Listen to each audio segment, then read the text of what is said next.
Talumana tangane tilulu tilulu talumana zinotake utuki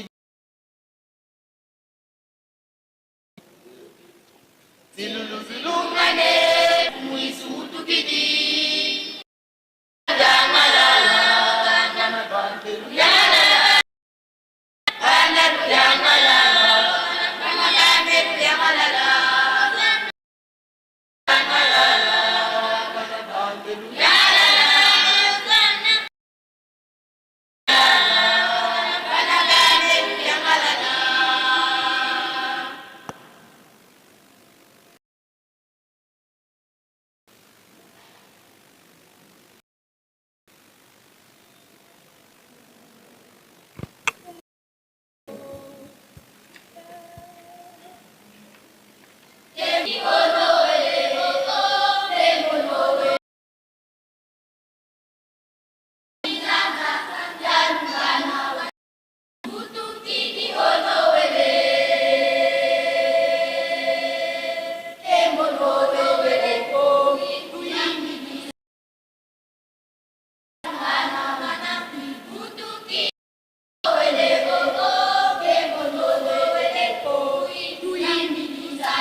Tuyangalalanga Mungu tukani kwanza,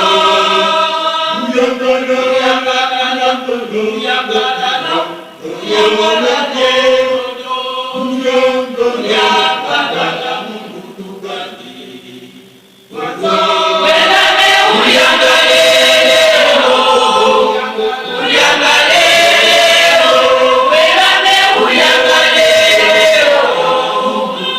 Messi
Ilungane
Una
Alléluia, vous vous prenez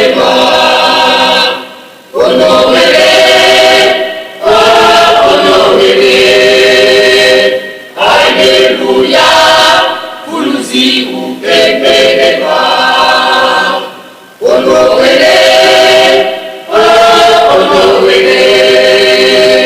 Alléluia.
tukidi unazaza bafundi bamwende fuluzeta kuwalaza zangu liboko muna fuluzeta ngobele fuluzi utukidi ngobele tukendela ngobele fuluzi utukidi ngobele tukendela.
Kimya awarase wapyepa ya botami maipena sepela lobiko na kozwa awarase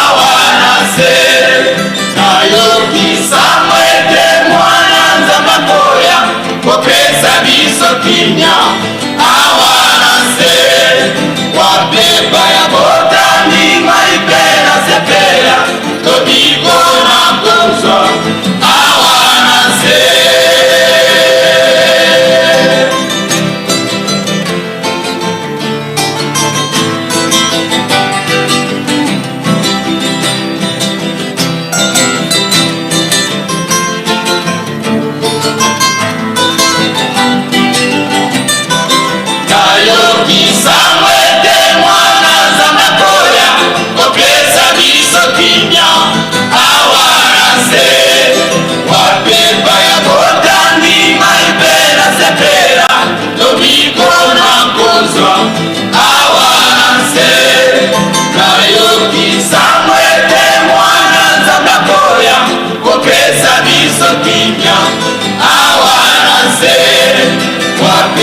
ya botami maipena sepela lobiko na kozwa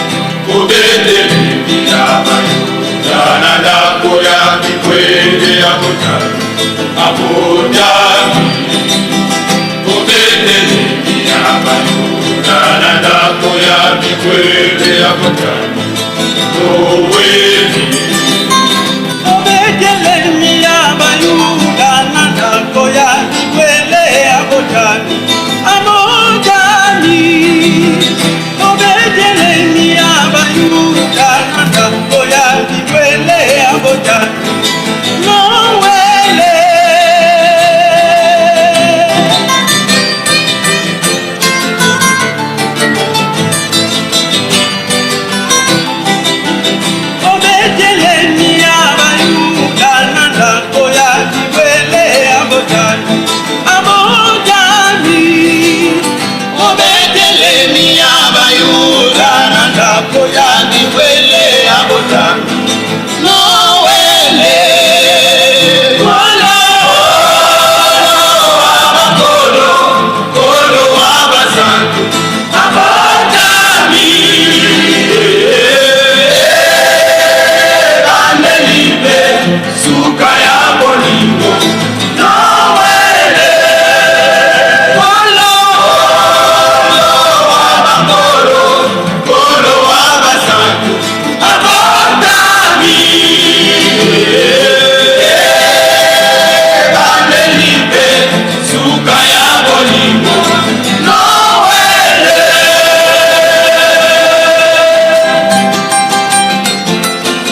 O kombo ya tata mwana pe molimo santu to komi na tango ya mabondeli epai tokolele pa ya nzambe na biso pona mikakatano ba malade pe kimia na mokili toyebi mikakatano tozana yango na est pasi na banzoto pe na milimo moto na motali conscient na ba difficulté azana yango solution kamba nde akopesa biso solution pona kimia tali kosenga na mama révérende Lukombo Kitwendo Iget révérend il y a 3 secteurs révérend Lutadila Banakamba mama révérende Iget il y a ese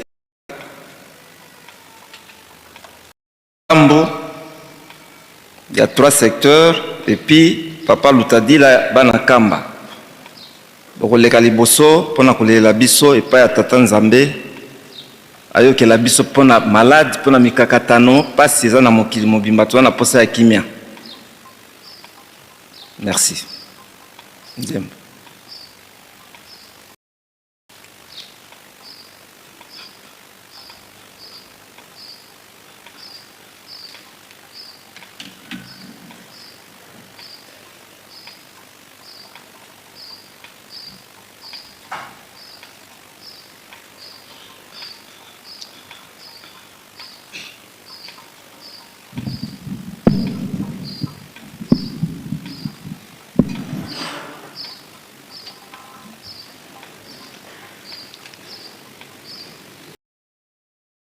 Inzambia kenda ungwa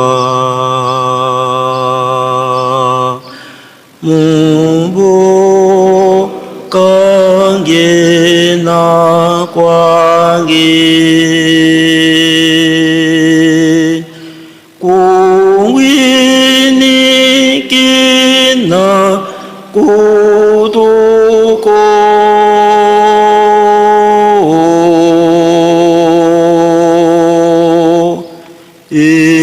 Sambu kiame tambula. Na kombo ya Nzambe tata mwana pe tata molimo santu.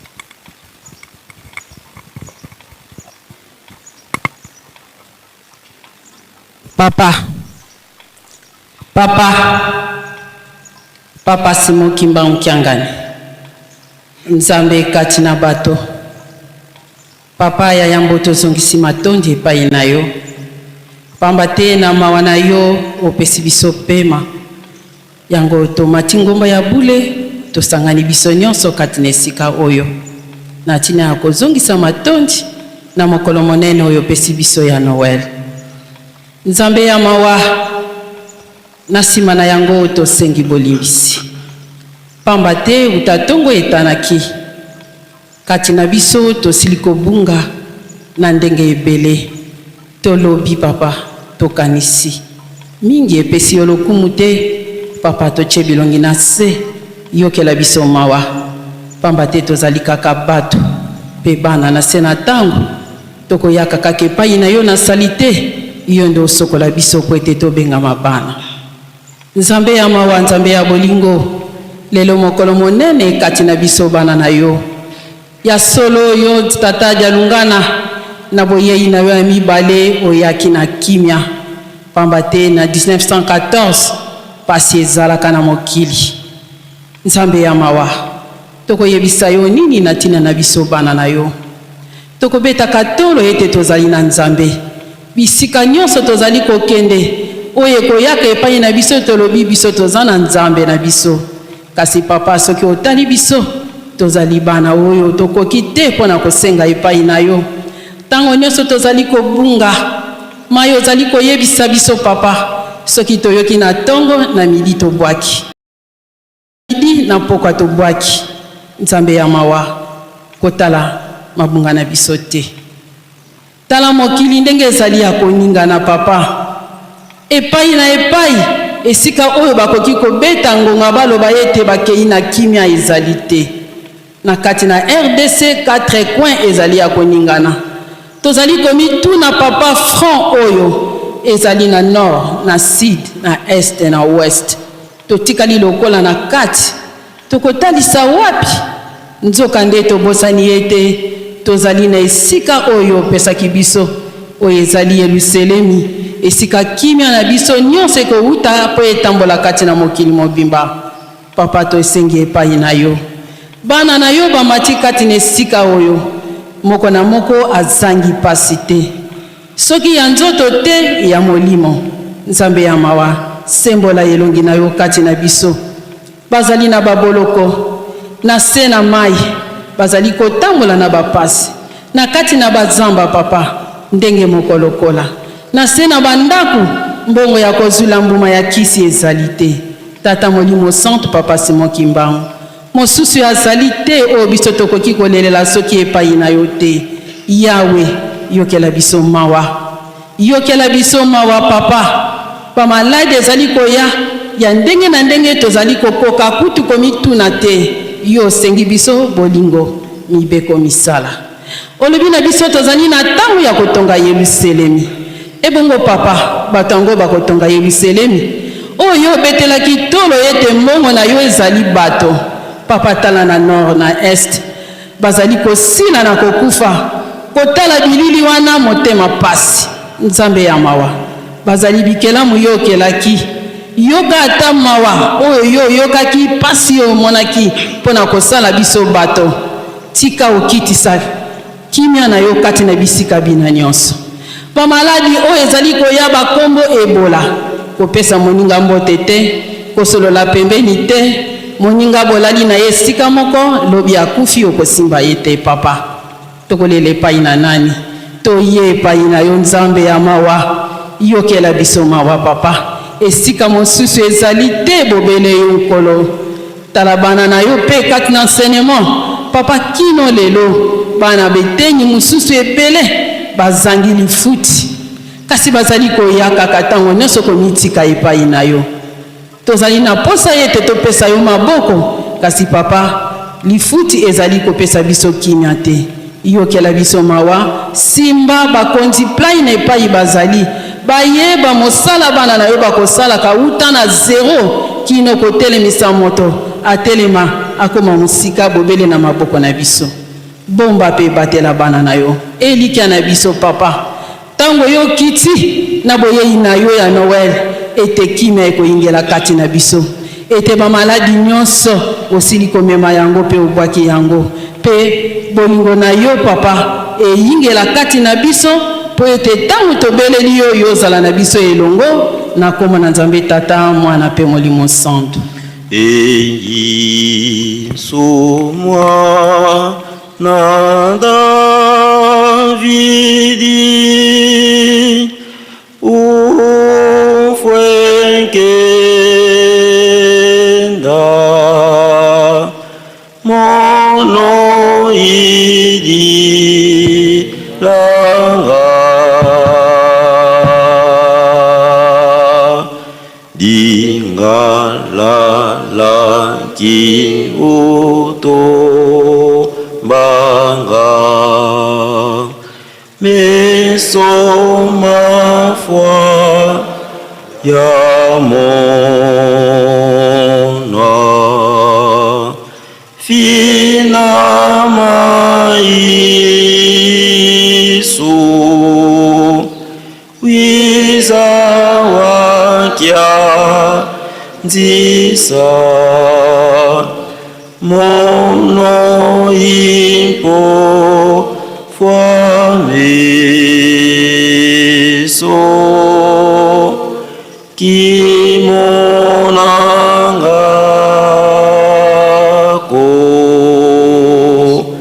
isumbwe sado Mungu se imwana yetata munda velela Nzambi yetu tuvute difunda na matondo kwa bene batatu banlongo mulumbweki Nzambi ankenda, nzambi anlemvu, nzambi azola, nzambi walakazi unzambi kwa kutata. Insemi zulu yenze babyonso nonge unzambi zinzambi. Nge imfumu zimfumu. Nge intinu nintinu tata waboko kieto kadi tusololo. Mudidilanza ya mvimba kadi niku dikotele kunchanta angu. Nzambi to dodokolo tusila nlemvo utuloloka utulemvu kila munkadi ule mundiatu ule mumpofu ule mungindu lulu. Kadi tunababiva mumavangu meto. Yengindu zeto, yempofolo zeto, tunababiva tata. Dodokolo utuloloka utusila nlemvu. Lokuleki tata tutukubokila unu lumkia nene. Kia lubutuku, mbutuka yanzole tata dia lunga na kiangani. Bana baku batombo kele kumyongo. Bizi mukusani sina, mukukembidila, mukuyimbidila. Bika mfumu wasikwa kwako. Kamungolo zetu kutata mungolo zenge yavu wanzambi. Bete babonso na muna tutombo kele kuyeluselemi. Kaumosu kwa na mavimpi. Kaumosu kompe una wafuana. Bete babonso na tutubua muna malu kutata kadi. Nzai niku lufwa bimbevo mvita nsato mampila mumpila. Tala mameni lavara kuna tupitalu, muna maboloko, muna nchiza finda, muna mlangi. Ngeye kakavuidi miela miaku tata, ngeye mvangi tata dodokolo. Utuyindula karitona bimbevo mimantela betu kuna yendi yeto. Dodokolo tata zunga samvala lulendo. Mpasi vobete babonso no tebaka luvuva mu mitwe mwela. Idiore tata widi sambu kisembi mama. Mbono mama nkimfutilenda vova diaka. Dodokolo tata wiza utuyindula utusadisa kadi. Lumbuki alubutuku, lumbuki aluyanga lutata, yangirika bana bako. Butukotele kumbanza eluselemi. Mwana wizidiye, bungu diani wizidiye, mpasi zani uziyegika kwa ngeyese. Sedi ankeanda ngeyeka kapapa, wankakankatu. Nge utuvuidi nge utuvanga, kutari masumu meto kotata, dodokolo. Vompase ziwokele kumsantangu ya nzungu ye kwa mkumekele mbalanda nchikurusu zaku. Tata dodokolo nge wakitulankandi ya bola ikitubidi ya nzenzo. Unailenda wisa mkutukitula kweto tata dodokolo. Ngizulueto ya nsambu butu vai kampe tata bika nkenda za kuzemonika kobeto. Kadi nzaka ikuzeko kanti na kuvisa na kubaku savonge unzambi zinzambi. Idina votata tulombele kwa nge ya evanzambi. Utusukula utuvelele samu mamonsono. Ngenda zaku kaka tatu zilenda kutuvuluza yelendo wakilenda sala muzoloko bene batatu banlongo seye mwane mwanda velela Emvuluzi kwange twizidi dowiza watuvuluza Emvuluzi kwange twizidi dowiza watuvuluza mambo mengi matuzungidi maonzonge yozeyemo yuvu yoyo kufungilayo makasiko enzampanga kwa ndayena mambo mengi matuzungidi maonzonge yozeyemo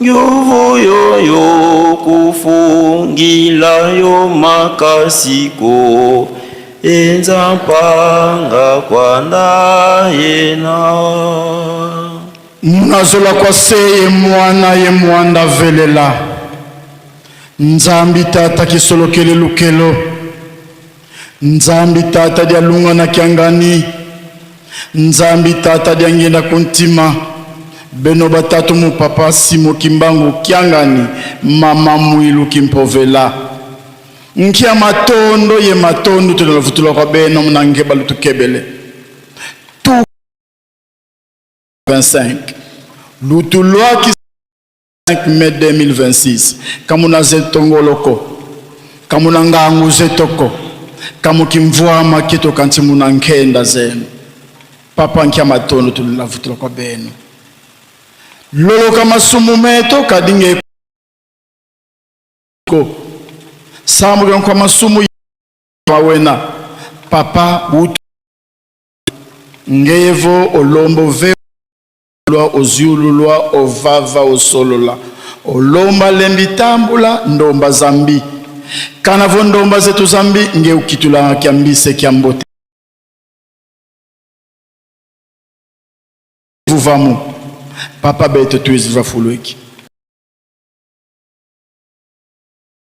yingu tukulu ya ngeye mfumu wetu Yesu Kristo papa mfumu wa ngeye waktadi vunitu ya te salanga beto tuiziliva fuleki tiziloma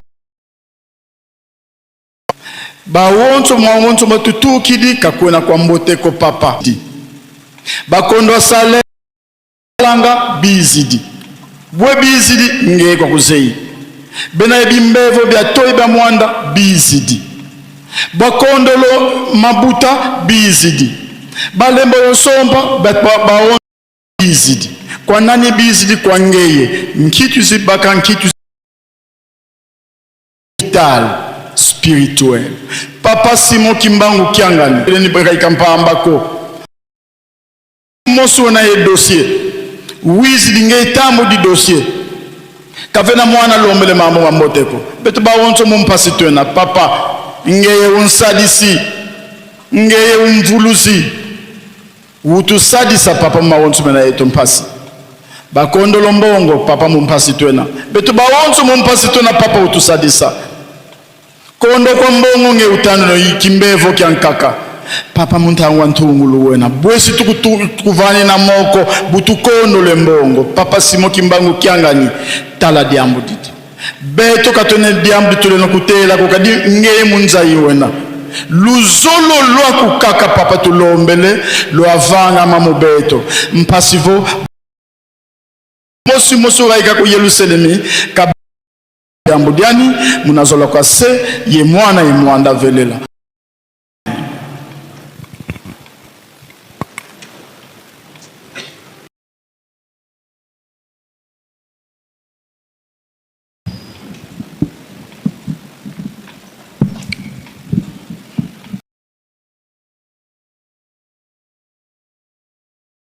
tokumi na tango ya makabo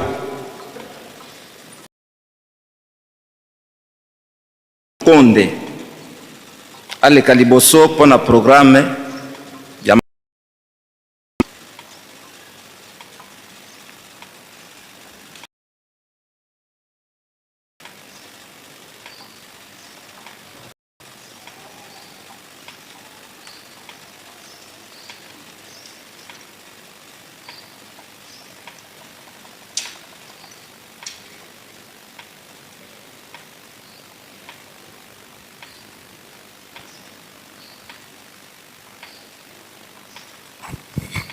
na kombo ya tata mwana pe tata Molimo Santu to sengi batata na ba mama selo boya liboso ya kuzwa makapu flitiste otambusa biso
kusamba muzola kwa seyo mwana ye mwanda velela tufuka manevu tula matondo kwa nge tata nzambi nge mfumusi nge tata mwanda nge utuvele lumbu kikinkailo lumbu kinene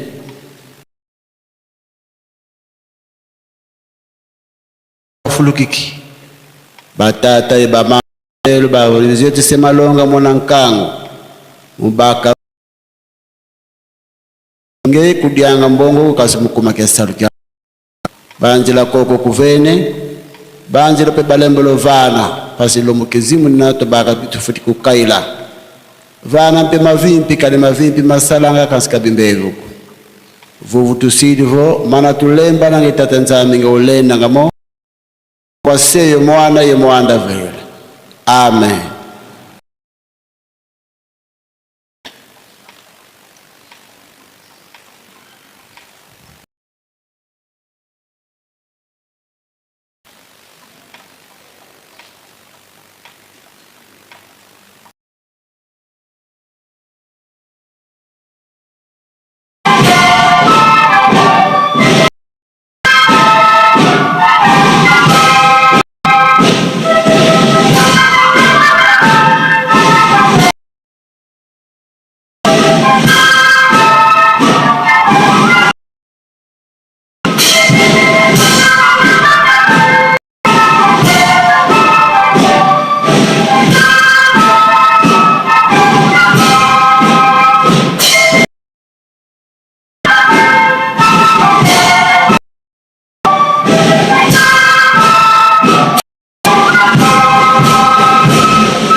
ya Tata, Mwana pe Molimo Santu, tokosimba lisusu mokanda mwa Nzambe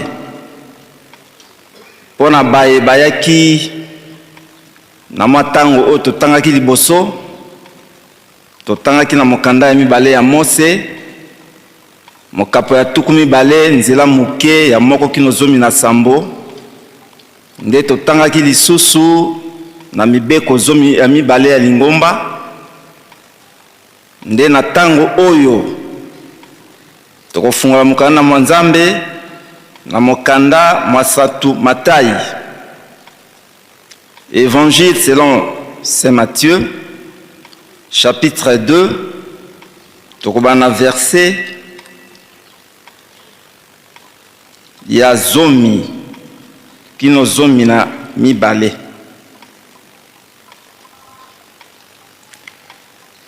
Évangile selon Saint Matthieu, chapitre 2, de 10e à 12e verset. Soki tozwi tobateli,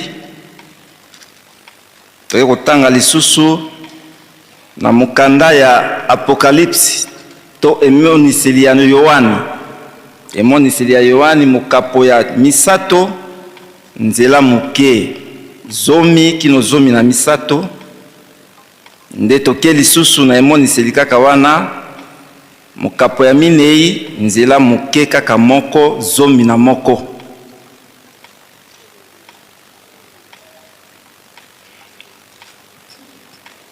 Tobandi kotanga okombo ya Tata, Mwana pe Molimo Santu. Likomi munene yebisi biso boye na Matayi, bato na mayele bayei.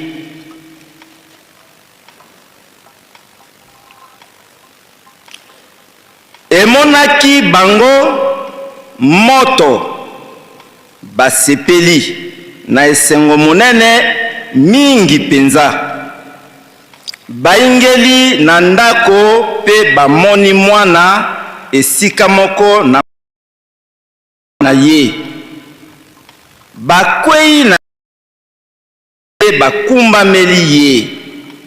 Bazipoli mabenga na bango, bapesi ye makabo, wolo pe mpaka pe mola. Kasi baye elode te na bongo na mokili na bango na nzela mosusu. Toke na Apocalypse to na emoniseli tolobaki mokapo ya misato tosuki na zomi ya mibale. Mokanda munene lobi mokanda na Lingomba na Salude, mokanda na Lingomba na Philadelphie, pardon. Po ete obateli maloba na piko na ngai, ngai pe na kobatela yo na tango na komekama oyo elingi kobimela mokili mobimba. Po na komeka bango bazali kofanda na mokili. Nakoya noki simba yango ezali na ngai, ezali na yo. Natina ete motole na yo te. Po na molongi nakozalisa ye likunzi kati na tempelo na Nzambe na ngai, pe akobi lisusu soko moke te. Pe nakokoma kombo na ngai na Nzambe na ngai likolo na ye, na kombo na mboka na Nzambe na ngai yango Yerusaleme na likolo kolongwa na Nzambe na ngai, pe kombo na ngai ya sika oyo azali na litoi ayoka yango elobi molimo na mangomba ndenge to na mokapo ya minei nzela ko ya 11 kuna likomi monene elobi emoneneli mpo na likolo nkolo ozwa nkembo kumu na nguya mpo ete yo ko nyonso na mokano na yo ali mpe bisili kozalisama na kombo ya tata mwana mpe molimo santu amen. Tobondela. Tata Nzambe kolo Yesu papa molimo santu mosungi papa Simon Kimbangu Kiangani tikozwa lokumu lokoki na yo kembo olikolo kimia awa ose totangi makomi masantu yaka olobakati na biso ebandeliki no suka toyoka tobatela pe tosalela po ete mokolo wana ezali kozela biso tosepela milimo nyonso mabe ezala kimia okombo ya tata mwana mpe molimo santu amen. Okombo ya tata mwana mpe molimo santu batata na bamama topesameli programme mokolo munene ya mbotama mpo na mbala ya mibale kolo Yesu na kombo na ye ya sika mibukama na mitano ya lingomba 1921 na 2026 toke na mibukama na zomi ya mbotama ya papa Dialungana nini tokoloba na mwa tango muke topesameli ezali esengo mokolo ya lokumu ya kokumisa reconnaissance Noël mbotama tango ya esengo ya boyokani ya kimia ya mapamboli yo na ngai tomati na Yerusalemu ya sika to mérité mapamboli yango na mobeko epai totangi batata na bamama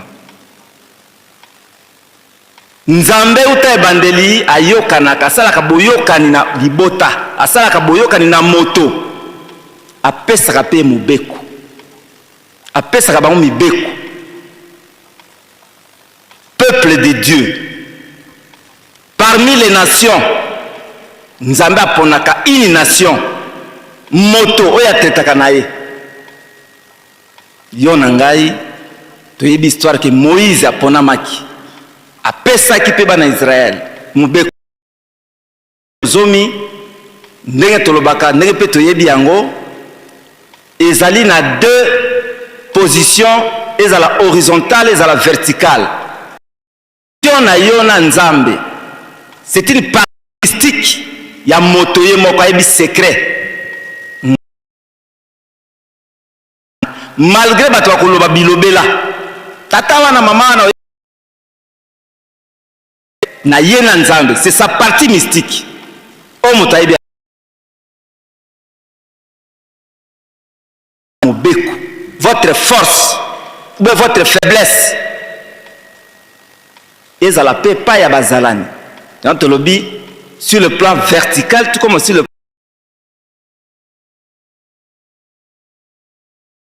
nangai na mozalani na yo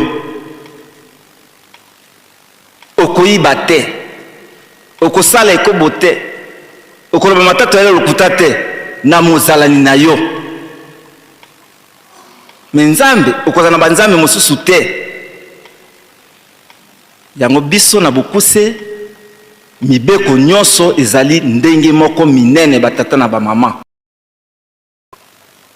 valeur ya moto valeur ya institution valeur ya société, valeur ya famille, zali na kotosa mibeko. Eza na bakonzi mingi basi basambwa. Une autorité bizarre avec ivresse. A comme zoba. Avec immoralité publique.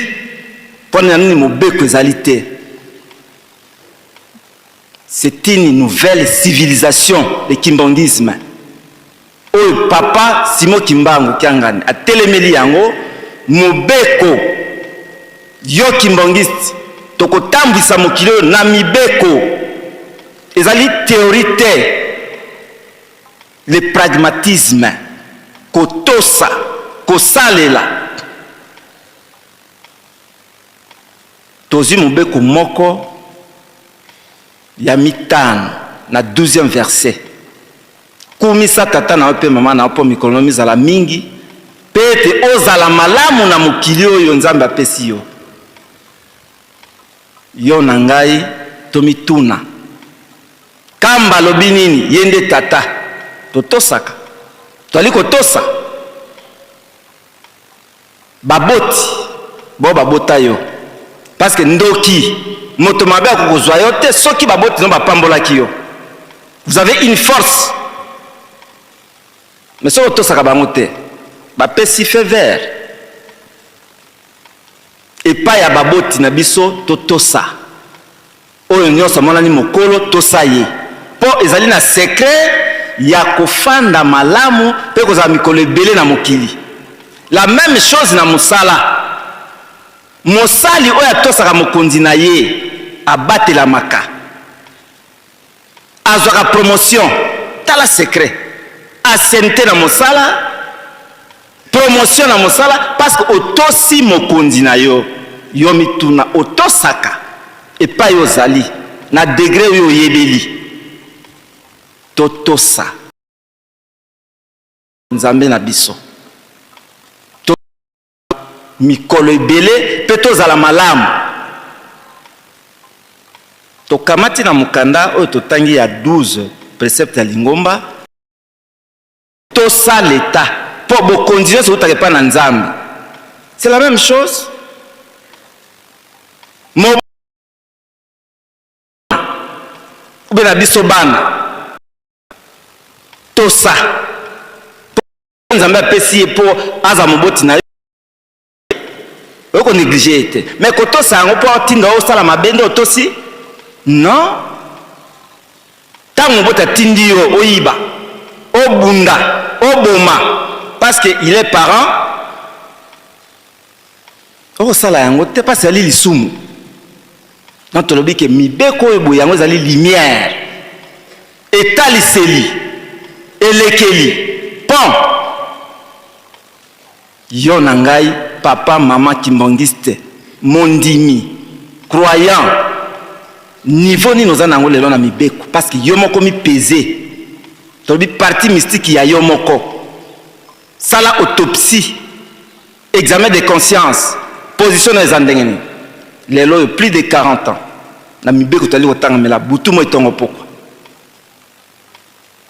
toko pesa lisese muketu zoleka ko yazalaki na e bokonzi ya nyama ndenge to yebeli alobi asala fête abengi ba nyama nyoso baya balia bamela po fête nde kolia pe komela te lelo Noël to sito le to sito meli ndenge de la ville alobaki awo papa songanzila pe alobi yango fête nde yango wana ba nyama nyoso bayei tebi ekoba la tortue madame azaka mwasi féminin la tortue azoya matala oh mais nyama oyo koba oyo abanga mokonzi te azoya malembe boye koya tuni madame la tortue ngai na fandi mokonzi yo zali koya malembe loko yo ndoko mokonzi na botosi nyonso koba alobi ah mokonzi limbisanga nazoya na kobanga naza na mawa komona ete oya bomaki mama na yo Mais ceux qui n'avaient pas ici,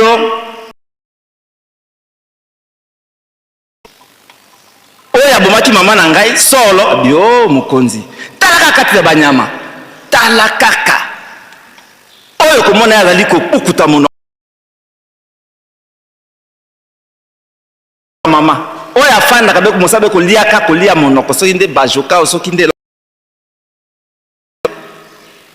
koya tala kuna taba okuta oh tufi na nyama oyo azolia mama na ngai na présence na ngai boy koya apimbo ya kangi taba pe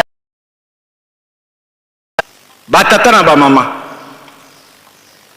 est-ce que koba habitude ya mabe sana mabe okwa kozwa ma keba kufi innocemment pona komesana ezali mabe ya kolia na miso ya bato ora zolia pe na mama ya ni bongo yo mesai na nini tango nyonso ali kotea maana mibeko mozo kate sa te mais lobi okozwama ye wana kufi ye wana bazie na boloko ye wana mosale bebi pona komesana na mabe nde mibeko to simba zwa décision lelo Noël mbotama abotameli yo na motema tika toke na mokanda totangi ya Matthieu tolobi Saint Matthieu Saint Luc Saint Pierre basantu mais bazaki bato mabe bango wana bakomi lelo basantu to publier pe yango na canoniser les saints Pierre, Luc, Matthieu, Jean. Yo na ngai to bengami batata na ba mama lelo toeki discours ya Matthieu pona kopesa ete bato na mayele bayaki kopesa lokumu na mokonzi bamikitisi babimisi na mabenga na bango makabo bapesi na mwana na nzambe makabo wolo palata malasi biloko ya talo mais lokola zuwa ezalaki na Hérode par révélation bazwaki itinéraire mususu histoire toyebi yango kolo sasa botami mais Hérode asepelaki te abomisi meme bana likambo ya nzambe batata na bamama eza na bato nyonso te bayebaka yango parce que Dieu se révèle et se cache abomba naka pe amonanaka yo zwi chance oyeba likambo yango mais bato mosusu bayebi yango te ezaleli nio eza ndenge nini yo na ngai tomati na kamba Yerusalemi bato na mayele Noël mbotama babenga bakimangiste bato bazoba batanga te malgré il y a des intellectuels des grands savants à l'église kimbangiste mais lokola ndimi nzambe molimo santo mona bato apamba mais lelo tozwi mateke biso bato mayele nde toyei papa Simon Kimokangane apesi biso valeur toya ko honorer fête ya nativité yo na ngai tata mama omemi likabo nini ya malamu bani bamemaki bawolo palata mbongo pona botongi kamba Yerusalemi tika hypocrisie bayaki pe bamikitisi moto na mayele ya mbongo mais amikitisi pa ya mwana na nzambe kazalaki nouveau né mais bamoni valeur na ye yo zwi chance ya kwa na kamba oza moto ya mayele mikitisa liboso na Yawe kolo Yesu mwana na nzambe na mbotama na ya mbala mibale na kombo ya dialungana accomplissement oye na nini na libenga na yo epa euti na famille na mosala na société oye na nini okotika obo kozonga na yango bango bazonga na yango te ngaki na yango te mais bazongaki ne na nzela mosusu c'est-à-dire batiki oya mabe na kobomisa wana nzambe batiki yango par révélation par contact personnel on Nzambe apesa ki na nzela wana te. Mais yo na kambao okozwa lipamboli, okozwa likabonini, ozonga na yango. Secret ya moto na moto. Papa songi nzila lobaki lobi. Likamako dali ya bato na lisanga te, ya yo secret na yo. Tango lipamboli kota na nzoto yebanaka te, tango pe bimaka yebanaka te. Na mokanda ya Apocalypse. Batata na ba mama tozala mayele. Nzambe kati na bato apesi promesse na koya na kozonga. Nzambe soki alobi etikali bongo. Nzambi vote vovele papa fumambanza. Soki Nzambe alobi etikali bongo kosalema. Nakolo esa prometaki na kozonga na koya. Na mokili bakoyeba yango te mwana na Nzambe, mais ba misusu bayebaki yango te. Tana nganda révéler yo. Quand on veut que Dieu se révèle et se cache et pas na bateau ya lingi. Yo na ngata vi chance. Tomati na kamba Yerusalemi pona mbotama. Kombo na ya sika. Toyeba yango. Kolo Yesu. Na tango ya kala Jésus de l'histoire. Ezali. Tozi likambo biso toyebi yango te. Mais bayeli biso yango. Mais lui-même a déclaré na kolongola likambo na kopesa libota mususu. La titulature, on a parlé aussi de Jésus, c'était un prophète, non? C'est un prophète. Il a prophétisé. Mais moi, je suis un mais babengi na molima bulzabul. Molima Satan. Belzebul, ngai. Misala sa sala bosomo na yango te. Yohane aye, mais ba ebite, ale na ete. Mais ba moni e kiaza moto pamba. Ne Elie wana. Matata batata na ba maman.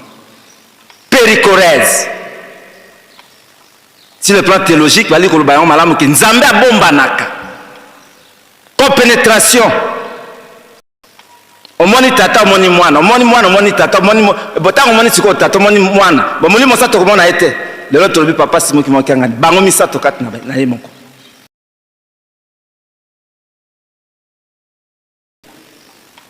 Koleso la tinzoto, la liko se tra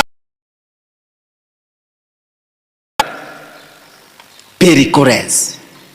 Philippe albi oh papa, mais tata tuzomo na ete oh, mais omoni tata, ozomo na ngai te. Ba tata na ba mama to silisi. Ba kumu bazali ko sanzola Nzambe kolo. Et pas tout en Apocalypse 4. Ko kumisa ye. Devoir na yo na ngai, un devoir sacré. Komatana kamba Yerusalemi komi kitisa longola lolendo ya pamba. To kumisa ye abongi na lokumu. Pona mbalami bale aye ko rétablir, ko fandisa bokonzi na ye. To tonga kamba Yerusalemi.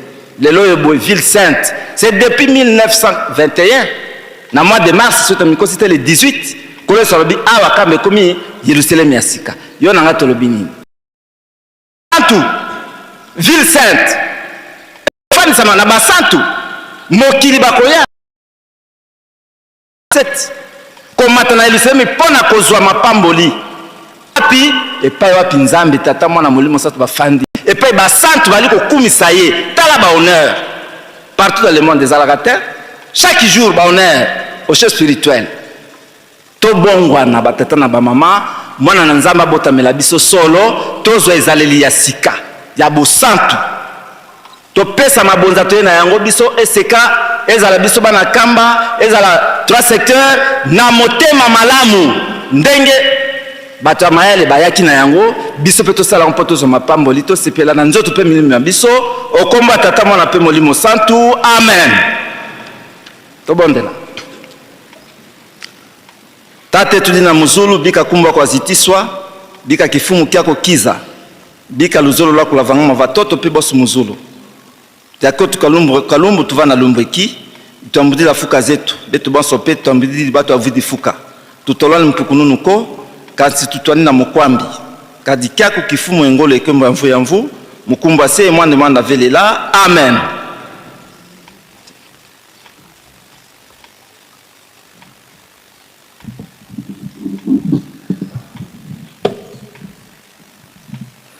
Talaye mwana wa Nzambe oyo ayeli biso talaye 2 3 talaye mwana wa Nzambe oyo ayeli biso yokela maloba makani tolanda Seigneur so samelie talae mwana wa Nzambe oyo aye yokela maloba maye yakani tolanda Seigneur so na likolo bipe samelie mbala ya liboso yaka mokili de basoso la kate ete kolo wa bankolo mokonzi wa mokili mobimba talae yokela maloba mae landa kinosuka okobika mbala ya liboso ayaka omokili de basoso lakate kolo wa bankolo mobimba talae loba mae landa kinosuka okobika bolingo bonene bwa Nzambe olola oyo atindela biso mwana wae bolingo bonene bwa Nzambe olola oyo abombela biso elakoyo mbala ya liboso yaka omokili nde basoso lakate ete kolo wa bankolo mokonzi wa mokili mobimba talae yokela maloba mae landa kinosuka okobika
na nkombo ya tata mwana pe tata molimo santo lelo tozali bongo lundi le 25 mai 2026 mokolo ya Noël oyo epesameli na ba masanga na biso ya eseka bana nkamba 3 secteurs pe enseignement supérieur.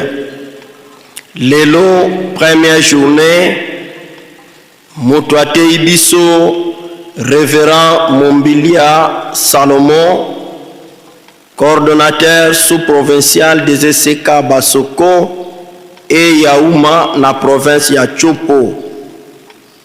Ye ate Ibiso na mikanda miye.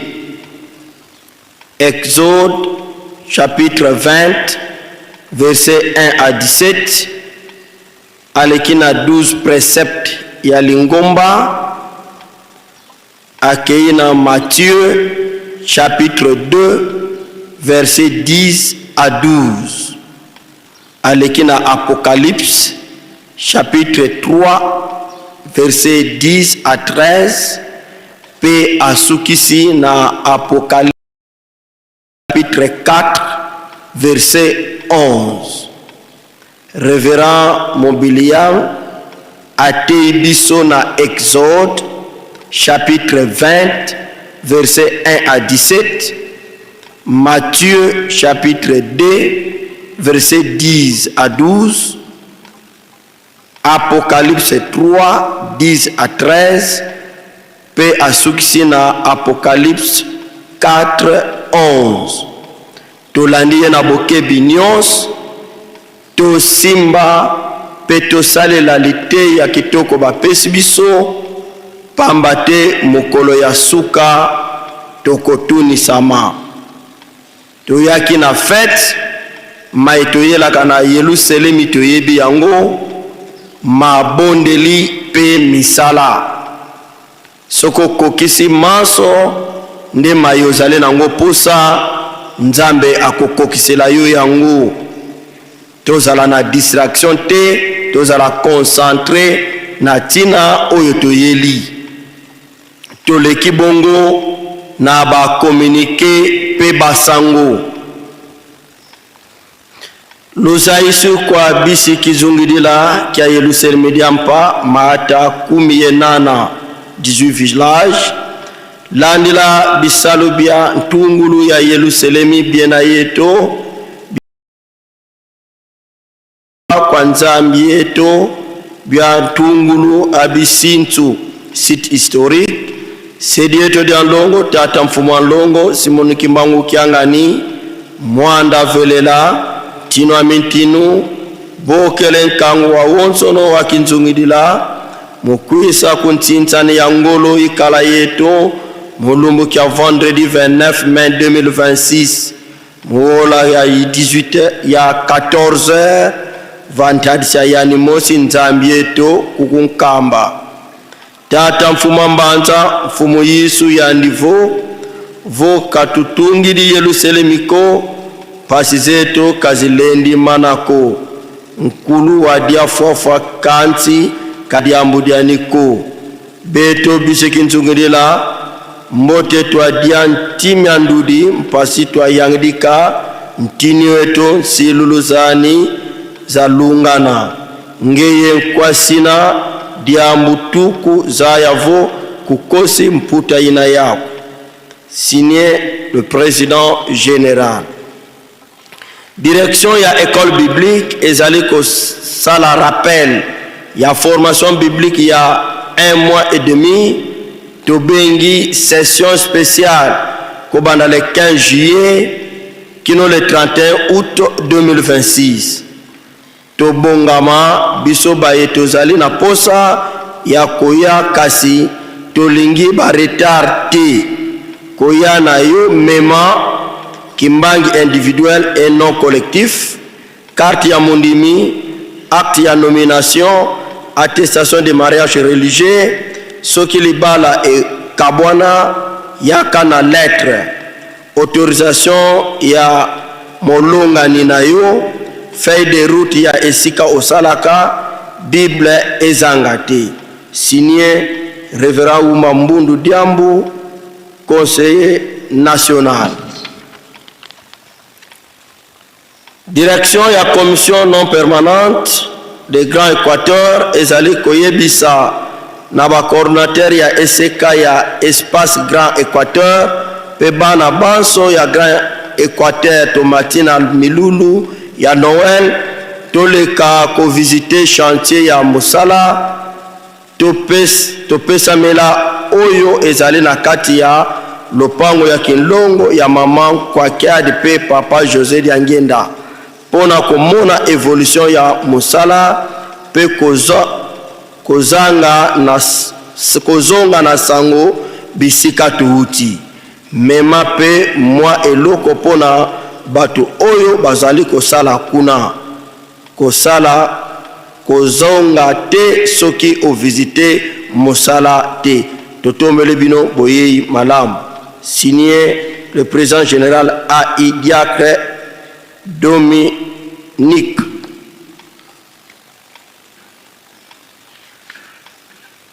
Direction générale ya GTK ezali koyebisa na bana nyonso ya GTK nkamba ete tokozala na ntintani makasi na mokolo ya mercredi 27 mai na ngonga ya 17h30 na tribune ya monene pona misala ya Nzanzalonga.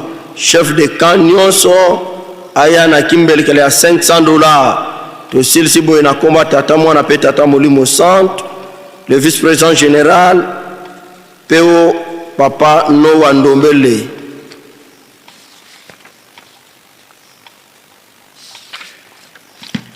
Na kombo ya tata mwana pe tata molimo centre na lotomo ya papa Nsongi Nzila Fumambanza papa Andre Mbenza Kiangani esengami na bana klasi nyonso oyo bazali na charge ya papa Mfumambanza tango bozali kozwa congé ya grande vacances mwana nyonso akozala retenu na colonie de vacances epai ya yemoko papa Mfumambanza. Notez bien, yo tata yo mama oyebi ete mwana na yo azalaka na charge ya papa kotinda mwana na yo epai mosusu te soki te ozwi charge ya mwana na yo. Merci papa Maswangi Mambo Alphonse. Pona botongi ya chantier Tadi esengami na batata ba mama pe ba jeune nyonso ya comité mix Angola ba fleuve tozali na ntintani munene ekosangisa ba mboka oyo ville de Kinshasa, province du Congo central, Europe, Kamba, Jérusalem na Angola banda na Kabinda tina kunene. Tintani ekosalama na mboka Matadi na mukolo mwa samedi 30 mai 2026 bana ya Angola bana ya Bas-Fleuve totelema na kosilisa musala oyo epesameli biso pona biso awa na nkamba ekateli ezali na 20,000 francs na mutu. Boye malam président national comité mix Angola Bas-Fleuve papa Toto Louise.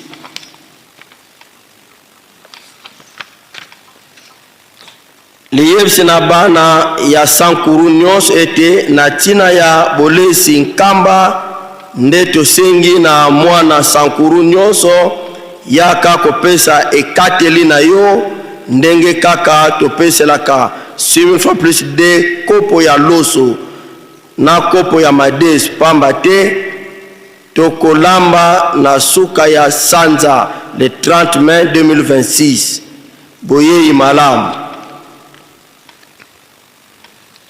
Esengami na batomi esengami na mabota misatu Lukaya Manyanga pe Grand Kasai banso tomata ebele awa na nkamba na date ya le 10 juin 2026 pona likambo to yoka naka pe bato na bato na biloko nyonso oyo tokataki. Moko atikala te, biso banso toya komiyokela. Tosilisi na komba tata mwana Molimo Centre, le président général révérend Moïse. Sango ya pasi pe ya mawa. Na kombo ya tata mwana pe tata Molimo Centre, ngai révérend Setadina Yame, nazali na sango ya mawa ya koyebisa na libota pe lingomba mobimba ete nasili kokufela mwana na ngai na kombo ya Mwilu Ntimba, ye akufaki mokolo mwa vendredi le 22 mai 2026 na ngonga ya 10h na hôpital na biso ya Yanda. Ye azalaki moyembe na grande chorale de dirigeants, mwana banganga nzambe, membre ya Bandoi Tekolo Ankole, nzoto ezali na ndako ya malili na morgue ya Gombe Matadi. Sango oyo ekomela bandeko nyonso tosilisi na komba tata mwana pe Molimo Centre. Présidence ya Ijikin Kamba ezali kopesa sango ya liwa ya papa docteur secrétaire ya Ijiki Makaka oyo atikaki biso wuta lobi samedi 23 mai 2026 na ngonga ya 20h30. Na yango ba président ya Ijiki ya juridiction ya Nkamba payate suite ya programme yeba yango kaka fait en Nkamba le 24 mai 2026. Papa Leo Kisiulu Meso, président national. Tolekani bongo na bopesa ni mbote bandeko ya faki bobongama. Na kombo ya tata mwana pe Molimo Centre, tosengi na basali ya l'État, ba fonctionnaire ya l'État, ba chef coutumier, ba konzi ya FADC PPNC, hommes et femmes d'affaires, bisika nyonso bozwami botele matopesa bino mbote. Tosengi pe bandeko oyo basambelaka na mangomba mususu, basepelaki koya kofete na biso Noël mokolo mwa lelo, bayaki na kimbanto ba recommandation banso bisika bozwami botele matopesa bino mbote. Tosengi na bandimi nyonso ya lingomba ya tata Simo Kimbangu Kiangani bayaki na bakimbangi bisika bozwami batata pe ba mama botelema to pesa bino mbote. Tosengi na bandimi ya 4 camps ya Mbanza, ba choriste, ba protocole, scout, Croix Rouge, membre ya MSSK, ba membre ya service du jeune, ba tambu ya misala kati ya Yerusalem, responsable des réseaux de distribution d'eau et responsable des services d'électricité, et longona bandimi nyonso bauti na bamboka ya section Kamba bisika bozwami botele mato pesa bino mbote. Tosengi na tata médecin directeur ya hôpital na biso ya Yanda, kuna na masensa kya Kyunga, pe tata infirmier titulaire ya centre de santé Papa de Alungana na quartier Mama Mwilu na Kamason, telema to pesa bino mbote. Elongo na ba collaborateur na bino nyonso, ba médecin, ba infirmier, ba personnel administratif, pe ba personnel technique, bisika bozwami botelema to pesa bino mbote. Tosengi na mama conseillère résidente des ECK awana Nkamba, atelema to pesa ye mbote. Elongo na ba collaborateur na yo nyonso. Tosengi na ba chef de camp, ba adjoint na bango, ba chef de quartier, bisika bozwami botele matope sabino mbote. Tosengi na bankeng, balong, baselo banso, bisika bozwami botele matope sabino mbote. Tosengi na bafola ba mama veuve, bisika bozwami botele matope sabino mbote. Faki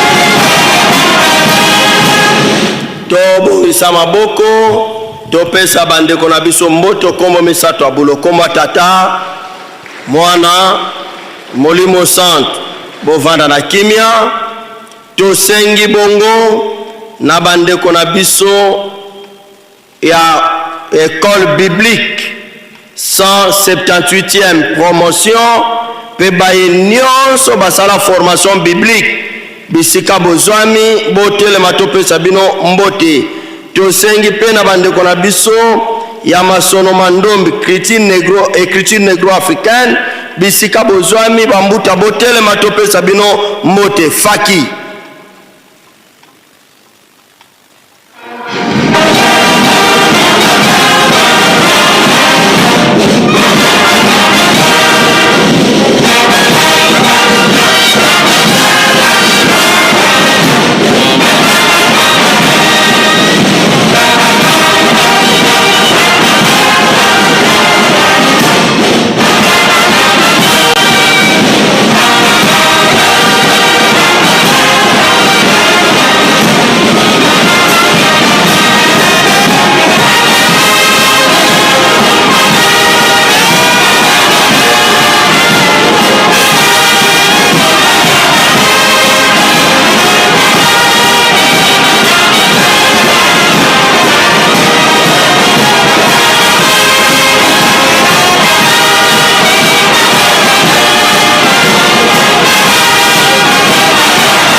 tobongisa maboko topesa bandeko na biso mbote okombo misato ya bulo kombo ya tata mwana molimo santo bambuta bovanda na kimia tosengi banganga nzambe ba papa pasteur pe ba mama pasteur des cellules des postes section commune pe territoire ba responsable de mouvement association service na niveau ya commune territoire division unique province secrétaire pe inspecteur provinciaux botelema bisika bozwami pasteur provinciaux bino banso bisika bozwami botelema topesa bino mbote faki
tobongisa maboko topesa bandeko na biso mbote okombo misato ya bulo kombo tata mwana molimo santo ovanda na kimia tosengi na ba responsable de mouvement association pe service na niveau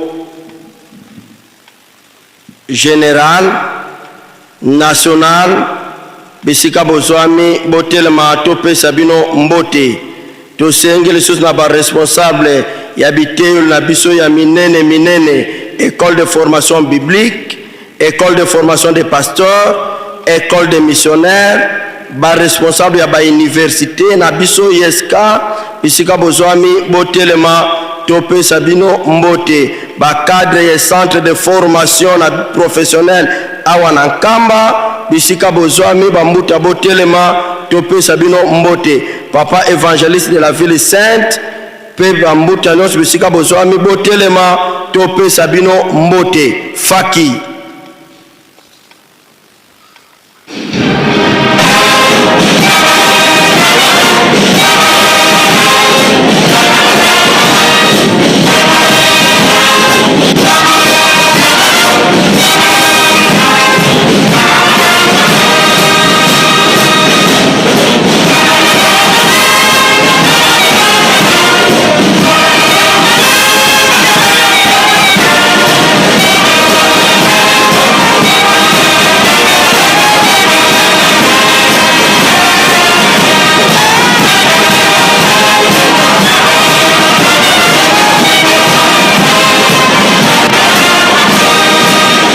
tobongisa maboko topesa bandeko na biso mbote okombo misato ya bulo kombo ya tata mwana molimo santo bovanda na kimia sikaboye toleki na bakolo fete ba organisateur ya fete oyo ya Noël epesameli na eseka na bana nkamba na 3 secteurs pe tozali pe bandeko na biso ya enseignement supérieur na bongo tosengi d'abord na ba parents d'élèves oyo nyonso moboti nyonso azali kotangisa mwana na kati na baeseka ezala na nkamba to bisika touti totele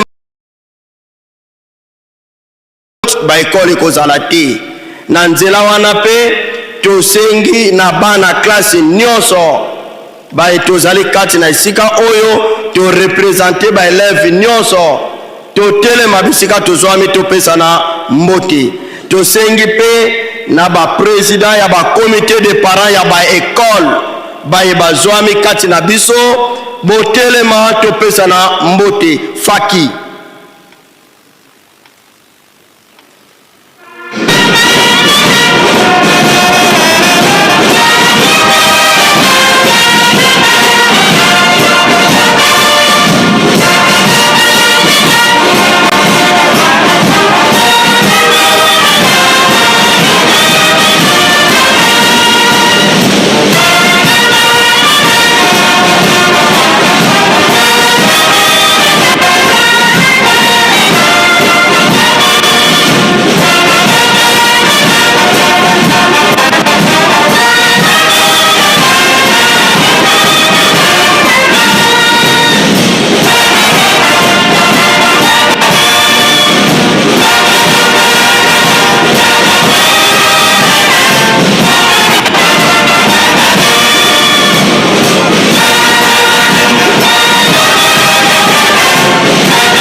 tobongisa maboko topesa bana classe na biso pe baboti ya bana na biso mbote ya esengo okombo misato ya bulo komba tata mwana molimo santo bovanda na kimia toleki bongo tosengi sika na bana nkamba nyonso bisika bozwami botelema topesa bino mbote tosengi lisusu na bana 3 secteurs nyonso bisika bozwami botelema topesa bino mbote tosengi so na bandeko nyonso ya enseignement supérieur à part papa directeur administratif chef à délégation te le reste totelema topesa na mbote tosengi lisusu na ba enseignant maternel primaire pe secondaire banso totelema bapesa biso mbote faki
tobongisa maboko topesa bandeko na biso mbote ya esengo okombo misato ya bulo kombo ya tata mwana molimo santo bokoka kovanda na bino nde sika tosengi na bapapa pe bamama coordonnateur sous-provinciaux baconseiller résident bisika bozwami botelema topesa bino mbote tosengi na ba responsable nyonso ya 3 secteurs na niveau ba paroisse, commune, secteur, district bisika bozwami botelema topesa bino mbote. Tosengi na ba président ya ba comité de parents na niveau ya ba district bisika bozwami botelema topesa bino mbote elongo na ba collaborateur na bino banso Faki Musique.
Tobongisa maboko topesa bambuta na biso mbote okombo misato abule okombo ya tata mwana molimo centre bovanda na bino toleki na niveau ya province tosengi bongo na bapapa président provinciaux ya association des parents d'élèves baye bazali na biso elongo botelema topesa bino mbote.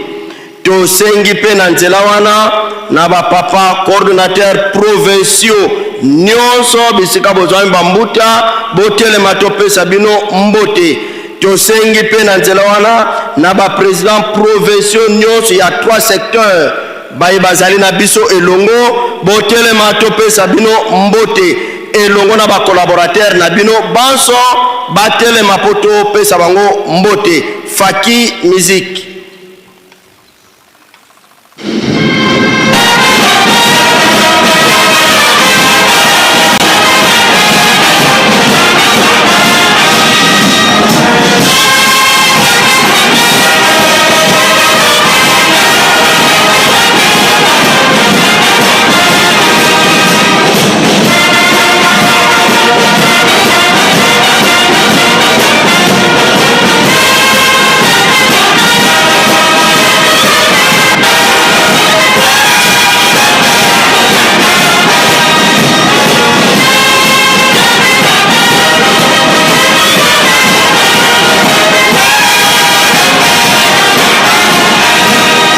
Tobongisa maboko topesa ba cadre na biso ya ba province mbote ya esengo okombo misato ya bule okombo ya tata mwana molimo centre bambuta bovanda na esengo nyonso tokei bongo na niveau ya nation. Tosengi na papa président national ya association des parents d'élèves esika zwami buta telema topesa yo mbote. Tosengi lisusu na ba président nationaux ya 3 secteurs awa tozali na président national ya Nkamba, Gabon, RDC s'occupe ba mususu bazali elongo na ba collaborateur na bango nyonso batelema topesa bango mbote. Tosengi lisusu na ba collaborateur ya président national ya bana Nkamba bisika bazwami bango banso batelema topesa bango mbote. Tosengi na nzela yango na ba expert ya coordination nationale baye bazali na biso. Tozali na papa bavwidi mfunu mwilu esika vandele mbuta otelema topesa yo mbote. Tozali pe na reverend Lilembu Ilenga Antoine esika pe avandele mbuta telema topesa yo mbote longo pe ba mosusu bisika bazwamba telema topesa bango mbote. Tozali na ba collaborateur ya papa coordonnateur national. Tozali bongo na papa directeur administratif papa doyen Luzaisu esika ozali mbuta telema topesa yo mbote. tozali pe na papa chef du personnel papa Mampuya telema topesa yo mbote. Tozali na papa directeur pédagogique révérend Muntiata telema esiko zwami topesa yo mbote. Tozali na mama révérend Marceline Mvunzu mama épouse national telema topesa yo mbote. Papa ya coordination nationale bisika bozwami botelema topesa na papa vice-président général ya 3 secteurs papa Misiple telema topesa yo mbote. Tosengi pe na papa secrétaire général ya 3 secteurs papa Léon telema topesa yo mbote. Na ba collaborateur nyonso ya papa président général ya 3 secteurs bisika bozwami botelema topesa bino mbote. Faki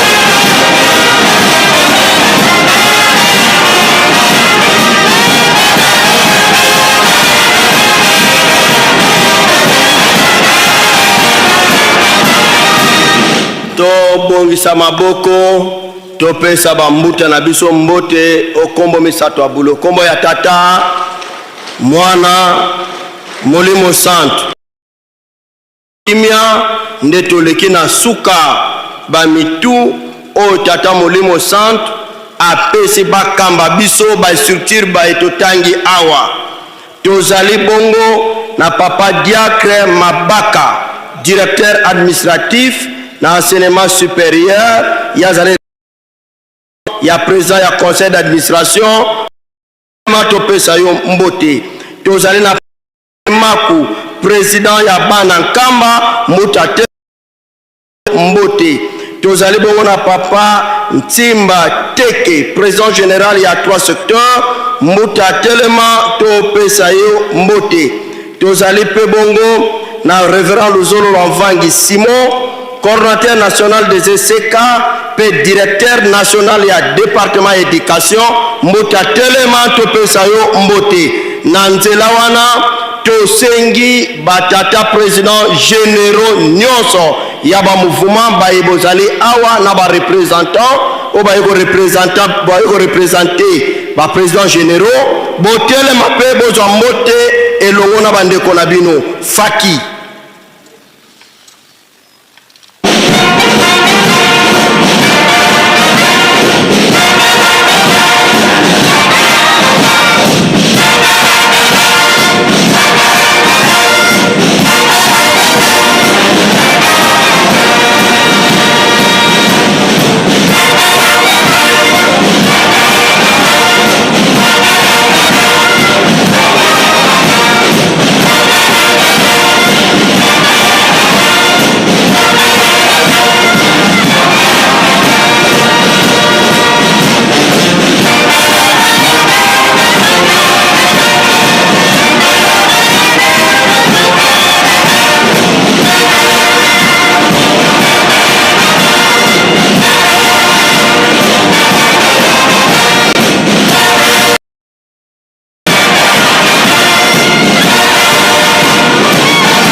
tobongisa maboko topesa bambuta na biso mbote ya sengo okombo misato ya bulo kombo ya tata mwana boko kwa kovanda na kimia toleki bongo na eteni ya suka epai tokotelemisa bongo papa chef de département ya éducation yende liso ya lingomba awa na enseignement epai na biso ministre na biso toyokaki ye libanda ndenge aleleli asengeli baekole na ye asengeli basali na ye tosengi bongo na Reverend Matomena papa telema bana yo bamona yo pe bapesa yo mbote Faki.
Tobongisa maboko topesa tata na biso mbote okombo misato ya bolokomba tata mwana molimo santo papa ovanda na kimia nyonso nde mpona biso tosilisi tobengi papa secrétaire ya ville sainte mpona suite ya programme.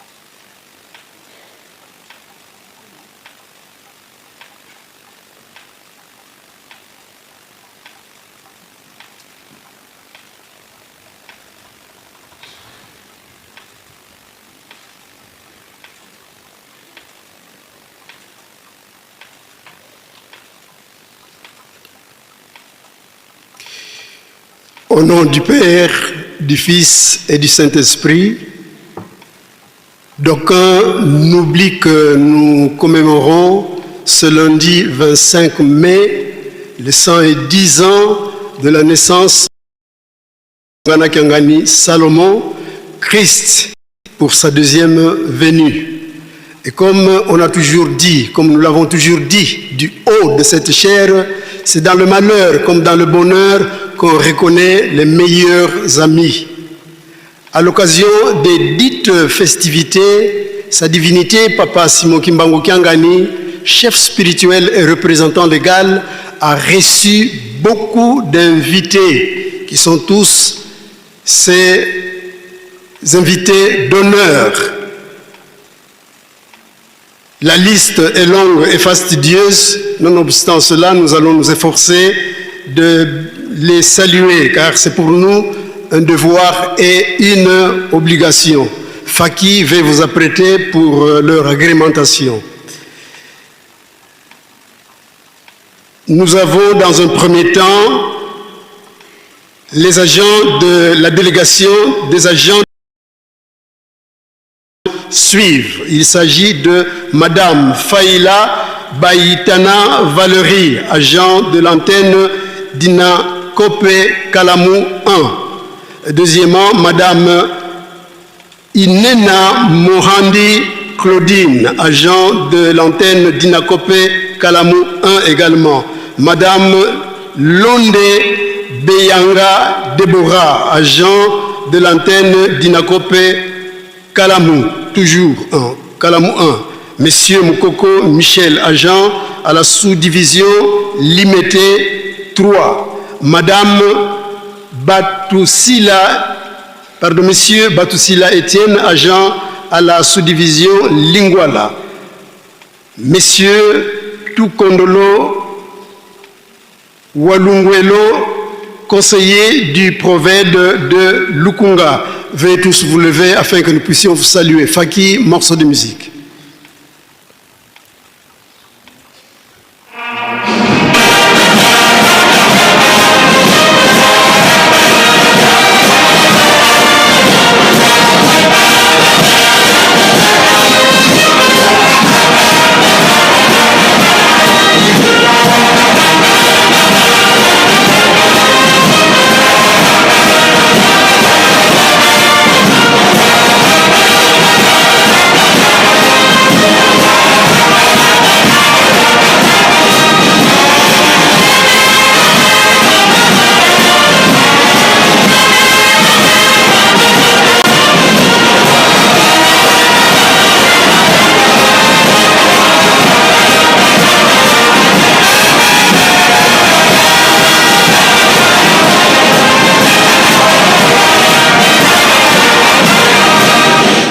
Joignons nos mains et saluons-les chaleureusement aux trois noms saints, Père, Fils et Saint-Esprit. Au nom du Père, du Fils et du Saint-Esprit.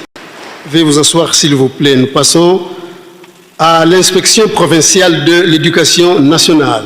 Et là-bas, ici, nous avons Monsieur Kinzini Simai Roland, inspecteur principal provincial Congo central B. Nous avons ensuite les membres, les directeurs provinciaux de l'éducation nationale. Il s'agit de Madame Pembe Lubuela Nono, directrice provinciale de la Dinakopé Congo central, de Madame Bopongo Nelly, directrice provinciale de la Dinakopé Congo central B, Monsieur Inkula Abal Anakle, directeur provincial de l'éducation nationale Congo central, Monsieur Mwimbi Silin, directeur provincial de l'éducation nationale Tchopo 1, et de Monsieur Semele Gabriel, secrétaire académique de l'ISTA Gombe Matadi à Mbanza Ngungu. Nous vous demandons de vous lever pour que nous puissions vous saluer. Faki, morceau de musique.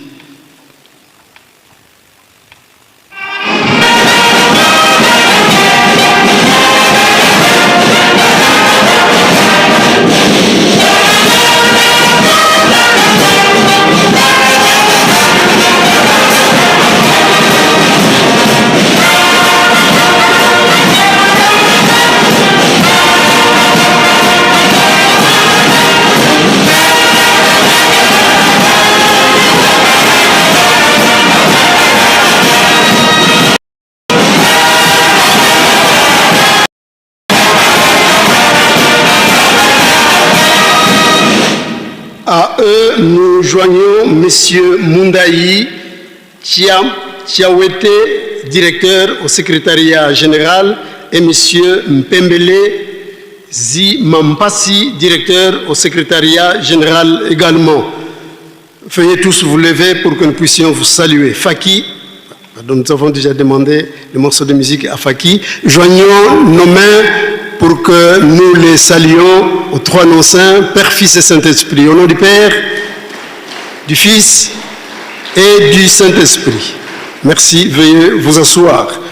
Et enfin, nous avons une liste des agents et cadres de Géru Finance Holding Sarli, société par action à responsabilité limitée en RDC, et First Bank International, qui sont présents en Kamba pour la cérémonie inaugurale de ce lundi 25 mai 2026. Et il s'agit précisément pour la direction générale de Géru Finance de M. Joseph Matondo, président directeur général, à qui nous demandons de bien vouloir se lever ensemble avec toute sa suite. Et pour la direction générale de First Bank, il s'agit de M. Nzaki Pambu Billy, directeur manager, à qui également nous demandons de se lever ensemble avec toute sa suite pour que nous puissions les saluer. Faki, morceau de musique.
Nous sommes allés vite en besogne, nous avons oublié deux noms qu'on ne nous tienne pas rigueur. Il s'agit de Madame Amina, femme d'affaires, et de la délégation de la radio-télévision nationale congolaise, RTNC. Nous demandons de vous lever afin que nous puissions vous saluer. Joignons tous nos mains et saluons-les chaleureusement au trône saint, Père, Fils et Saint-Esprit. Au nom du Père, du Fils et du Saint-Esprit. Vous asseoir s'il vous plaît. Petoleki na mote ya mbuta na biso, ba président délégué ya ba collège exécutif nationaux ya ba mboka nyos. Festivité il y a le 20 mai, 25 mai 2026. Bambuta biskanyo subozwami. Lima elongo na ba membre na bino lingomba epesa bino mbote. Faki sepelisa bango.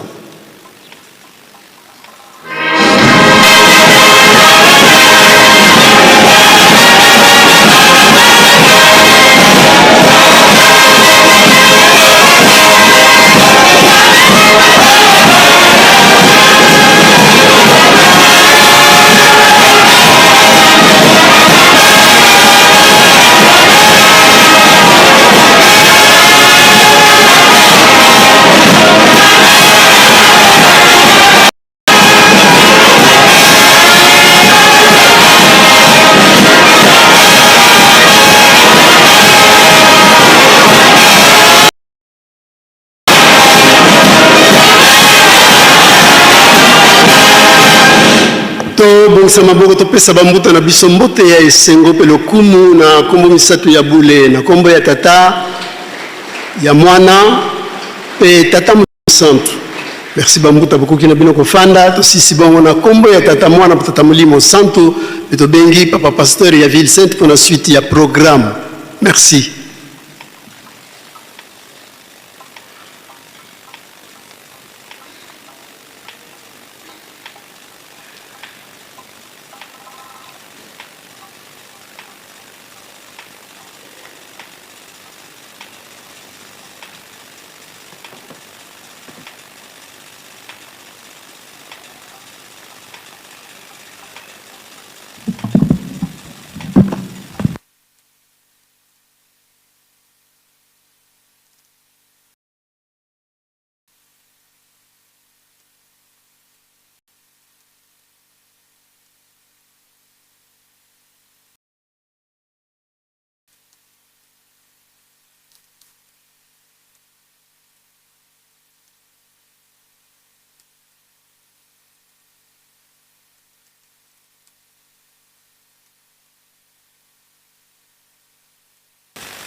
Na kombo ya nzambe tata ya mwana pe tata molimo centre tolandi banso mateso na mokolo mwa lelo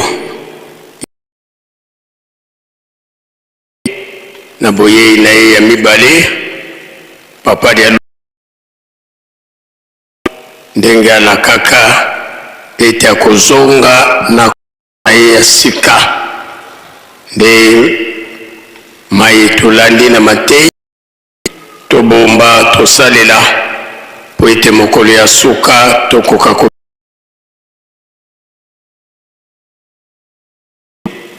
mabondeli ya tongo mabondeli ya konga soirée spirituelle ko tolemba te misala kati na Yerusalemi potongi nkamba pe tolona tobokola toujours na tina ya misala awa esengami na bandeko na biso ya espace Grand Bandundu tobosana te poso yango oyo tokozala na ntinsani ya botongi pakebo poso yango nde yango oyo mokolo ya vendredi le 29 na pokwa sima ya ntsintsani ya bandeko na biso ya zunga nde biso toko intervenir kasi esengami na biso nyonso oyo toye na fete malamu na biso bato tovandaka na nkamba lobi na tongo partir ya 8h 8h30 tokutana kuna na chantier na biso na Ngombe Kintsuka, surtout ba coordonnateurs provinciaux, sous-provinciaux, ba conseillers résidents, ba chef d'établissement, ba enseignants, pe ba élèves, isonyo so ya espace Grabandundu, malamu tomonana. Pona ntsintsani, tosengi na bandeko na biso ba diaspora, bandeko ya Kinshasa, Congo Central, Angola, Brazzaville, Okatanga, Kwilu, Kwango, Maidombe, na biso batu tovandi na nkamba, malamu tolakisa volonté. Pourquoi ya vendredi 29 mai, tosekisa nzambe na biso, tobosana te, tozalaka na fourchette, oyo tobundelaka, malamu tokokisa posa ya nzambe na biso. Na libanda sima ya honneur défilé ya fakina bandeko na biso ba surveillant. Sima nango remise ya fleur d'alliance. Sima ya remise de la fleur d'alliance, opération 3000 francs pe tsinsani académique. Awa tozali kosenga na bandeko na biso ya 3 secteurs, bandeko na biso bana nkamba ba couturier tolanda ndenge bandeko na biso ya ECK basalela kantsinsani. En moins de 15 minutes tsinsani esili, besoko tangi mbongo mosala emonani. Abanza malamu biso nyonso tomekola.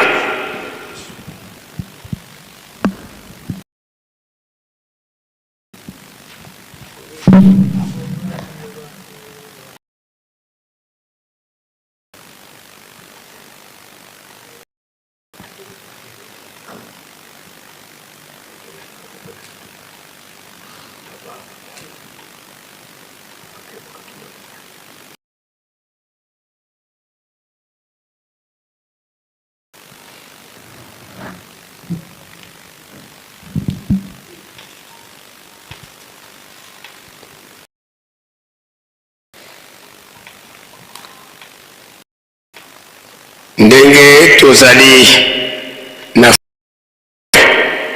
bazali koyebisa na biso nyonso ete na fete ya nativité biso nyonso toyebi ete koka fanta ya mulangi emonanaka nango presque lisusu te. Awa tokoma kaka mingi bato koka ekomeli biso awa na nkamba esomba makana 2500 na mulangi, kasi kobanda lelo tito koma samedi kobanda na MKB kuna na nganda maboke pe na bawenze oyo ezali na biso awa na nkamba okosomba koka na yo to fanta na yo petit vitalo to sprite na yo na 1500 francs seulement nde umeli koka na yo ya mulangi. Tomba souhaité na biso nyonso bonne fête de nativité. Na banza biso nyonso tolandi na bokebi nyonso po ete tolekisa fête na biso malamu. Lobi mardi le 26 mai 2026 nde tokozala na cérémonie ya Sainte Seine. Cérémonie ya Sainte Seine to communion. Betina wana tozali ko rappeler na batata pe ba mama pasteur, batata pe ba mama selo tobosana te butu ya lelo tokoya kolala beko po ete tobongama pona oyo etali elambo alamu biso nyonso to mipetola pe to se préparer en conséquence. Pona kosilisa tozali na communiqué ya lombango ya sango ya mawa na kombo ya tata ya mwana pe tata molimo santo libota ya révérend Henri Makenish elongola lisanga ya bapende oyo ebengami association kimbangiste de pende epesi programme ya bobimisi pe bokundi nzoto ya révérend Henri Makenish oyo azalaki vice-président général ya association kimbangiste de pende na lolenge boye. Jeudi le 28 mai 2026 veillée mortier na centre d'accueil kimbangiste ya Kasavubu na Kinshasa. Vendredi le 29 mai bobimisi nzoto na ndako ya Malili to na morgue ya clinique Ngaliema. Nzoto ekozala exposé na centre d'accueil recueillement pe horizon funèbre pe boyei ya nzoto na nkamba Yelusalemi ya sika na Congo central.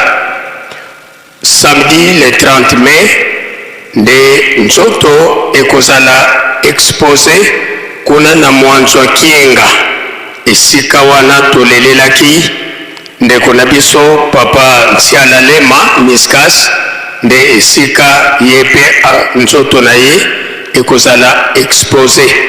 Makambo nyonso makolekela wana pe bokundami na cimetière ya Ngombe Suka kaka samedi wana na 15h. Pe nzoto ya mama Selo Teke Lubamba Elisa ndeko ya mama Selo Clémentine Lubamba ya Paris kuna na France yepe nzoto ekobima na morgue na Kinshasa jeudi le 28 eye kokota na morgue ya Gombe Matadi Pwete ebima pe kokundama mokolo ya samedi 30 mai na cimetière ya Ngombe Kinsuka na banza tolali na bokebi nyonso.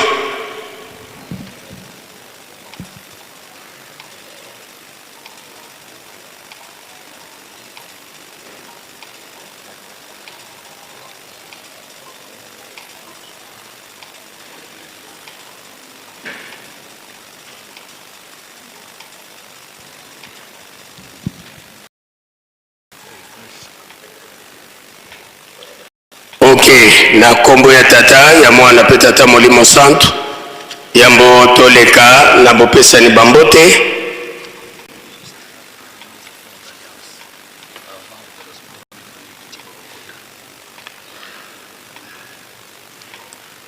kuna na libanda ndenge tolobeli ya soki bandeko na biso bapesi fleur d'alliance nde tokozala na lancement ya activité ya bandeko na biso Equity Bank.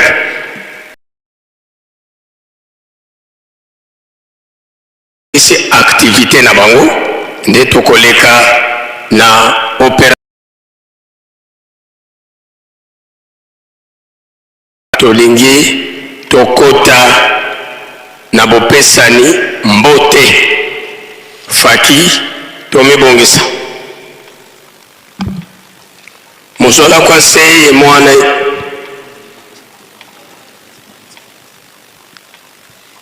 na kombo ya tata ya mwana pe tata molimo santo tose na bandeko na biso ya Equity Bank esika nyonso bovandeli botelema biso bandeko na bino ya nkamba pe bakimbangiste topesa bino mbote.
bika tobongisa maboko topesa bandeko na biso mbote okombo na kombo ya tata ya mwana tata Molimo Santo bandeko bokoki na bino kovanda mozola kwa se ye mwana ye tata mwanda velela tulombele kwa tata directeur du cabinet kintwadi ye mbuta za onsono basalanga ku cabinet ya tata mfumo longo mfumo di bundu kintwadi ye mama nkento wa tata directeur du cabinet kintwadi ye bana fulo biluvwandiri lutelama beto mpangisano mudi bundu toluvana kyambote faki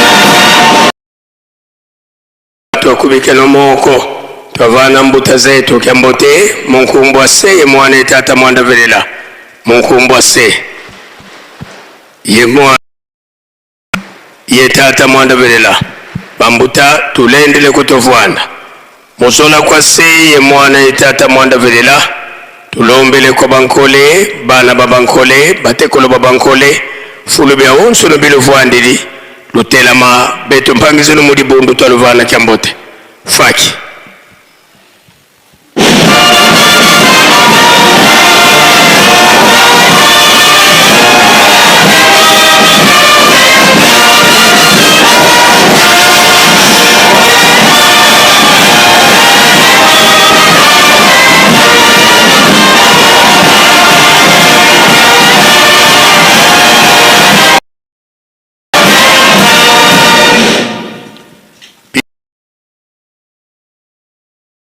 moni nyampasi mbote munkumbwa se mwana tata mwanda velela munkumbwa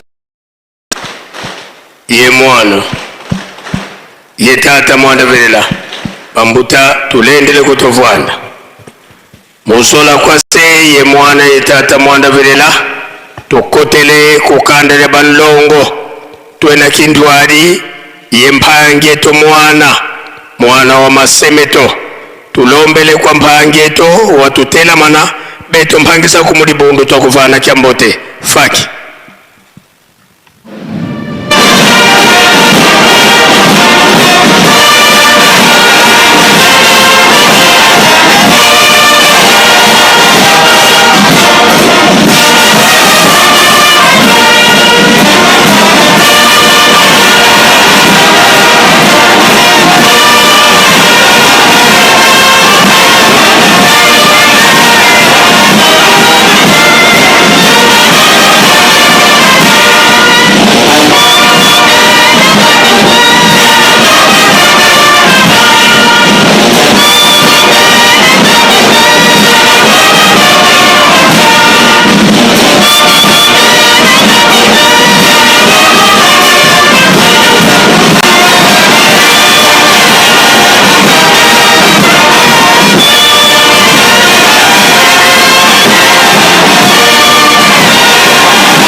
twakubikeno moko twavana mpange tokyambote munkumbwa se ye mwana tata mwanda velela munkumbwa se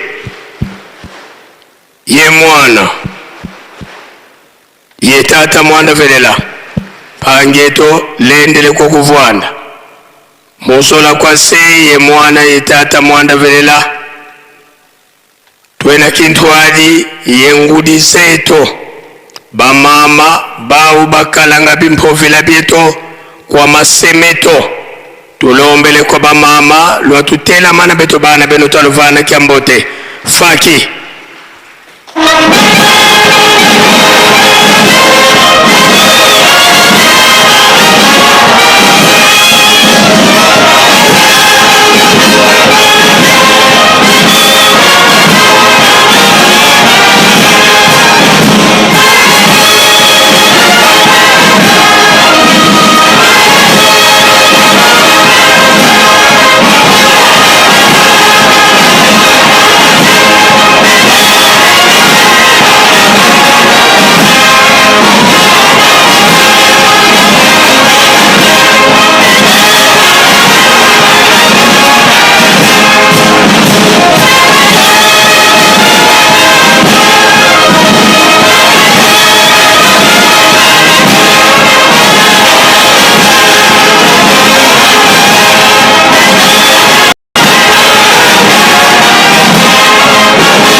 tata mwanda velela mukumbwa se ye mwana ye tata mwanda velela bamama tulendele kutovwana lotusila nlemvo katele ye information tuningikini ntete mbote ya nchuka tulombele kwa tata directeur di cabinet watulwakila vafulu kitwena mukuma kya ndinga ya dibundu.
Au nom du Père, du Fils et du Saint-Esprit.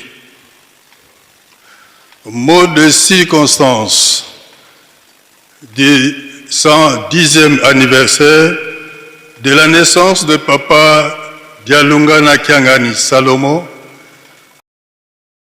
votre humble serviteur, le directeur de cabinet du chef spirituel et représentant légal de l'église kimangiste.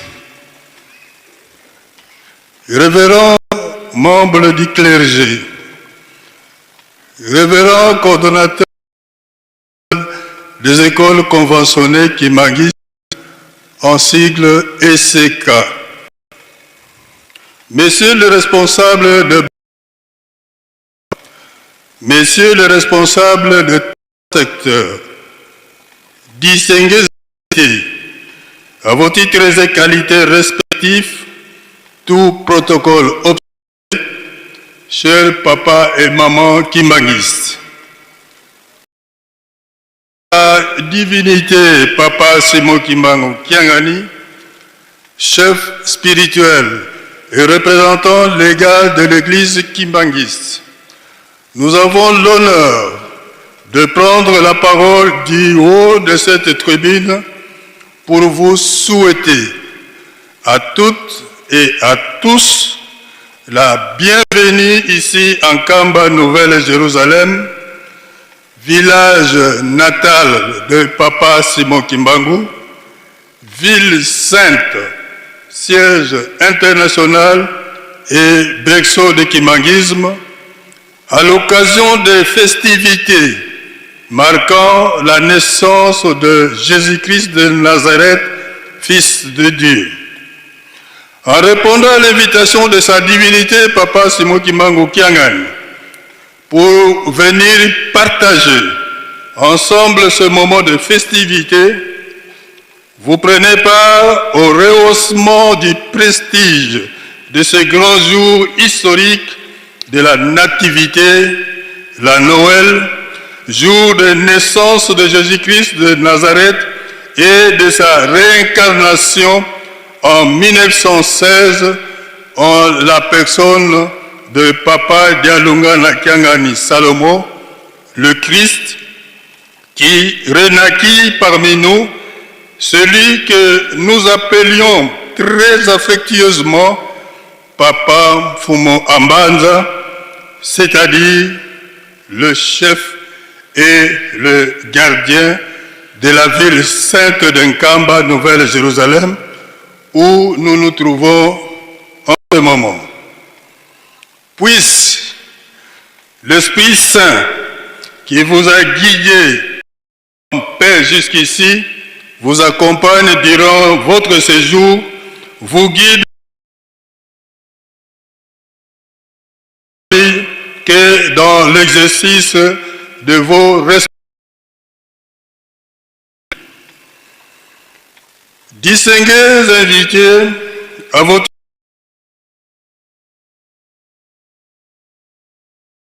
chers papa et maman Kimbanguis, 25 mai 25 mai 2026, cela fait exactement 10 ans, jour pour jour, que naquit dans sa gloire Salomon, venu la seconde fois, tel que révélé par les Saintes Écritures dans le livre d'Apocalypse 3, 11, 13.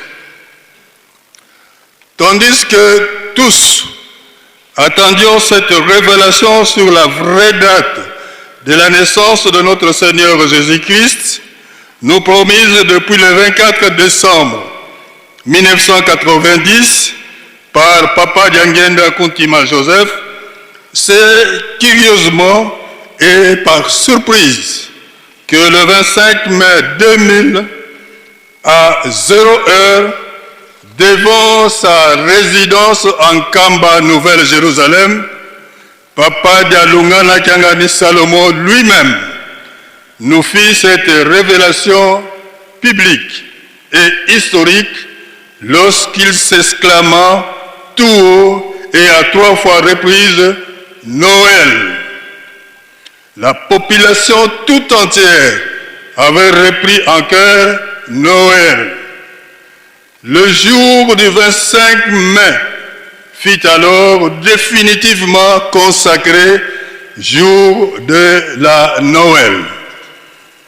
Il fallut attendre l'an 2001 pour que ce mystère soit révélé aux kimbanguistes ainsi qu'au monde entier à court de connaissances.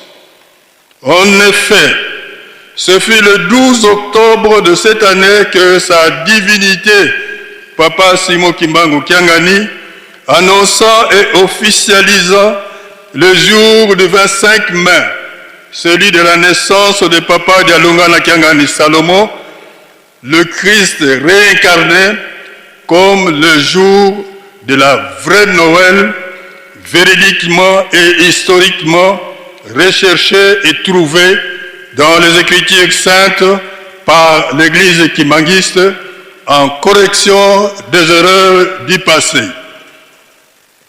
Appelé Emmanuel chez les Juifs, c'est-à-dire Dieu parmi nous, il nous est revenu au nom de Dialungana, qui veut dire accomplissement.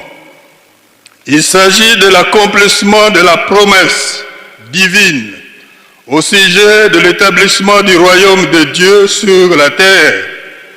Si hier, le roi mage avait suivi l'étoile jusqu'à Bethléem, où fut naquit l'enfant Jésus, le Fils de Dieu, à notre génération, plus précisément en 1910, la même étoile s'est manifestée au-dessus du ciel, observée et suivie par les contemporains de Papa Simon Kimbangu.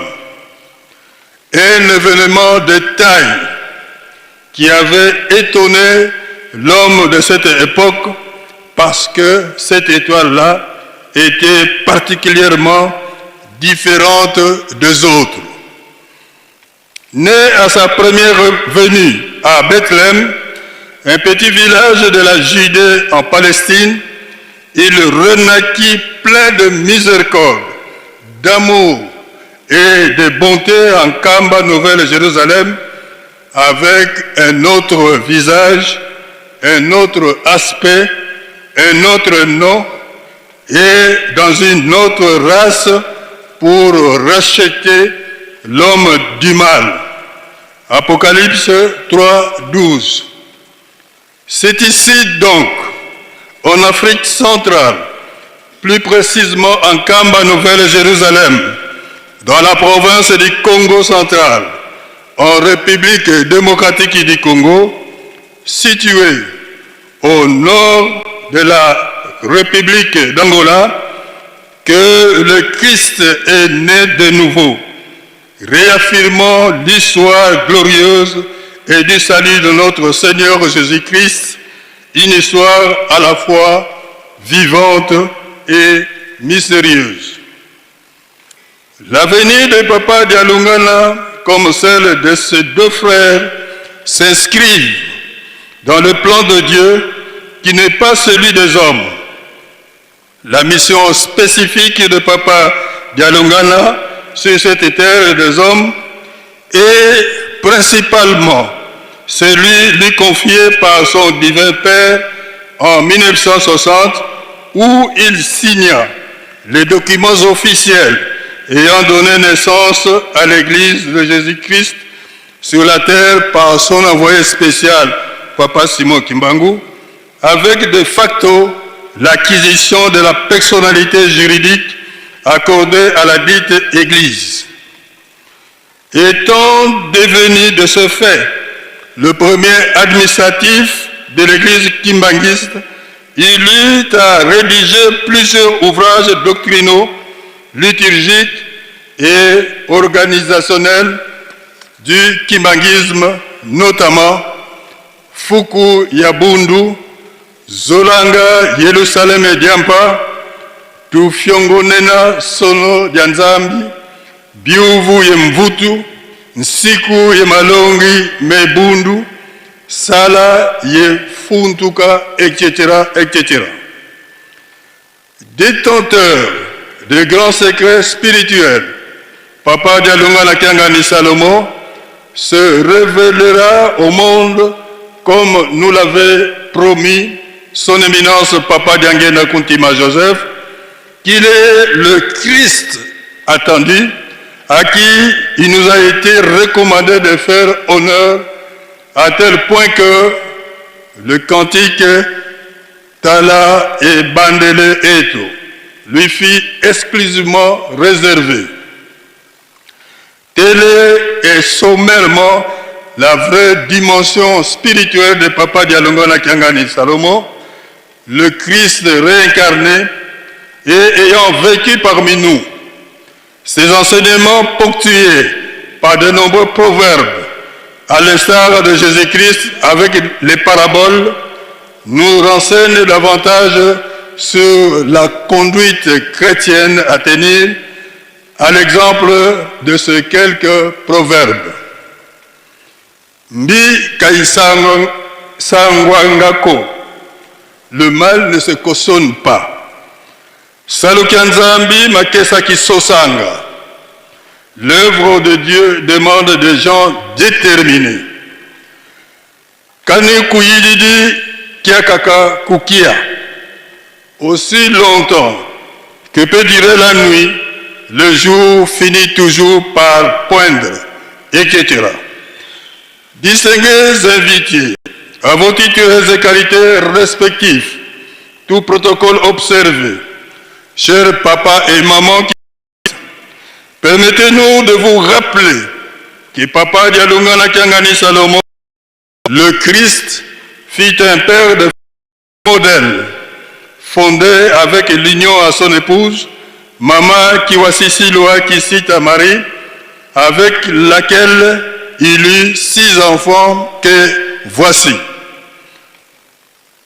Maman Kwakiadi Kiangani Suzanne, sa divinité, Papa Simon Kimbangu Kiangani, l'actuel chef spirituel et représentant légal de l'église kimbanguiste.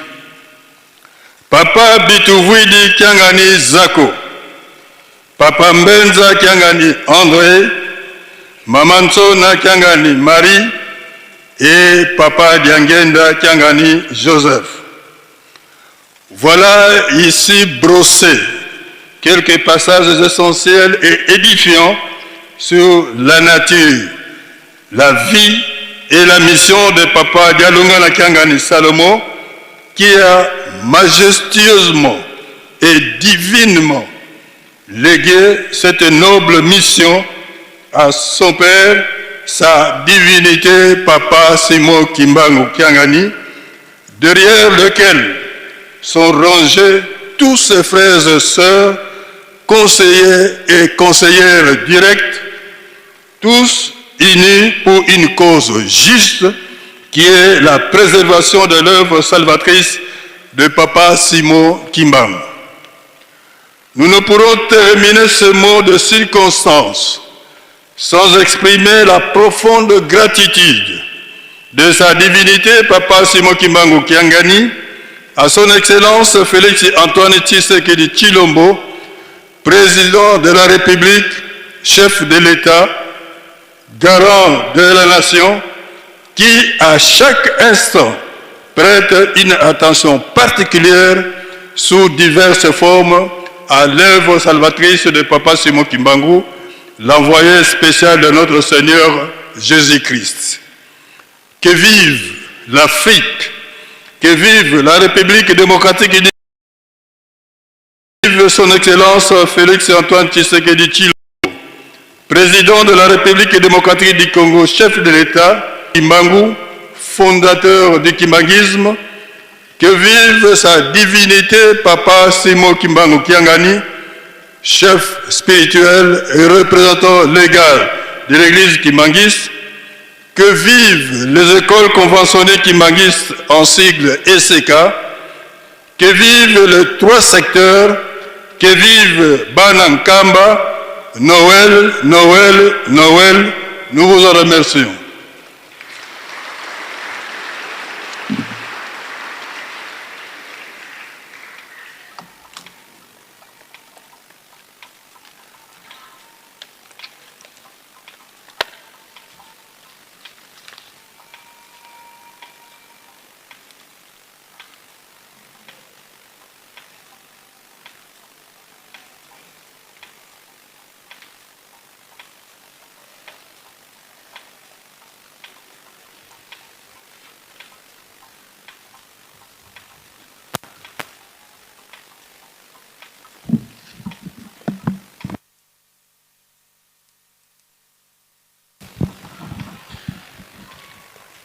na kombo ya Nzambe Tata ya Mwana pe Tata Molimo Santo tolandi banso na bokebi maloba ya lingomba tobongisa maboko totonda yango na kombo ya Tata Mwana pe Tata Molimo Santo na kombo ya Tata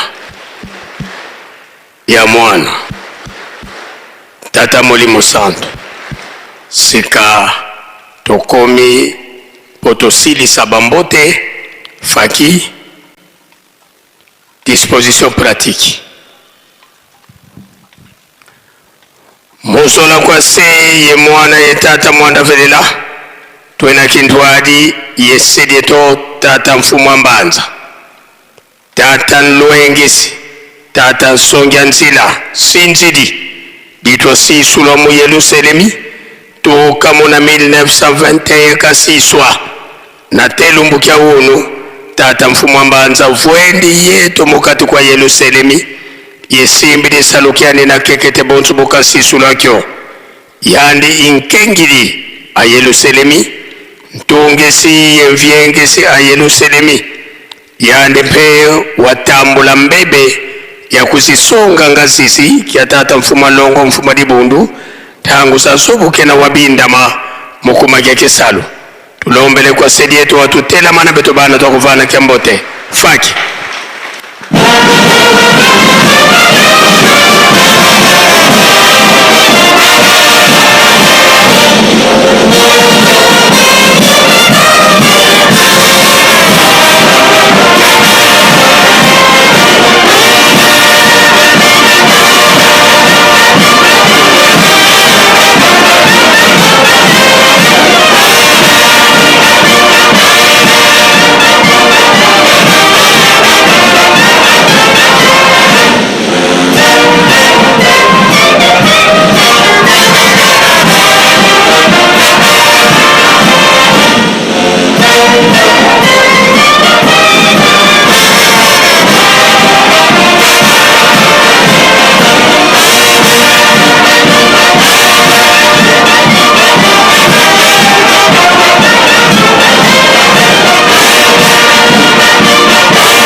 Bana bomwana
Ika twakubike no moko twavana sedieto kyambote munkumbwa se ye mwana tata mwanda velela munkumbwa se ye mwana ye tata mwanda velela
tulendele kutuvuana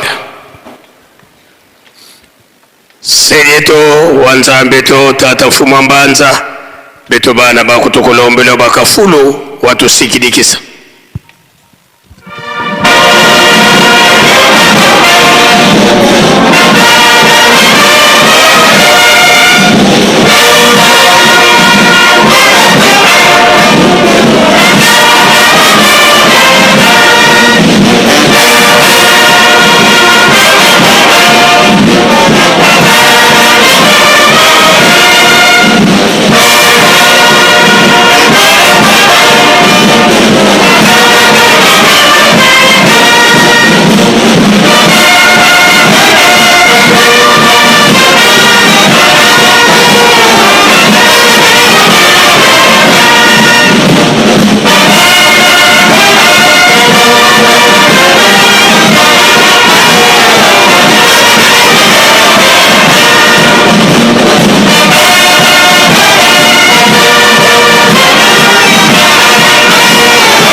tusanga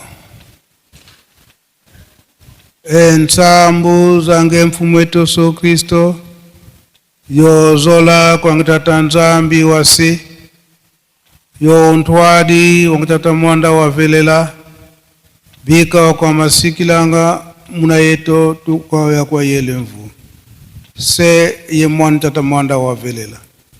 Amen.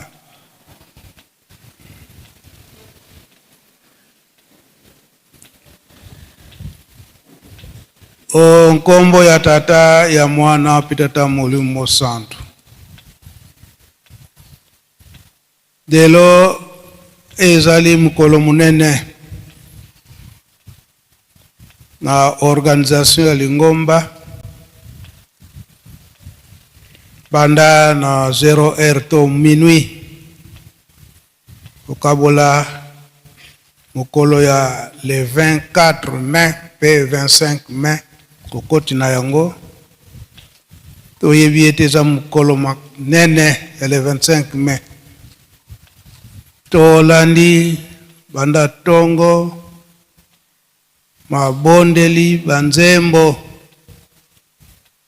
pe maloba ya tata Molimo Santu Papa Simon Kimbangu Kiangani pe basali biso rappel na maloba papa diangenda kontima na ntina na mukolo oyo ya le 25 mai liloba tolandi nyonso na discours ndenge papa directeur du cabinet auti kotangela yango na 90 ndenge nini papa diangenda lobelaki likambo oyo ya le 25 mai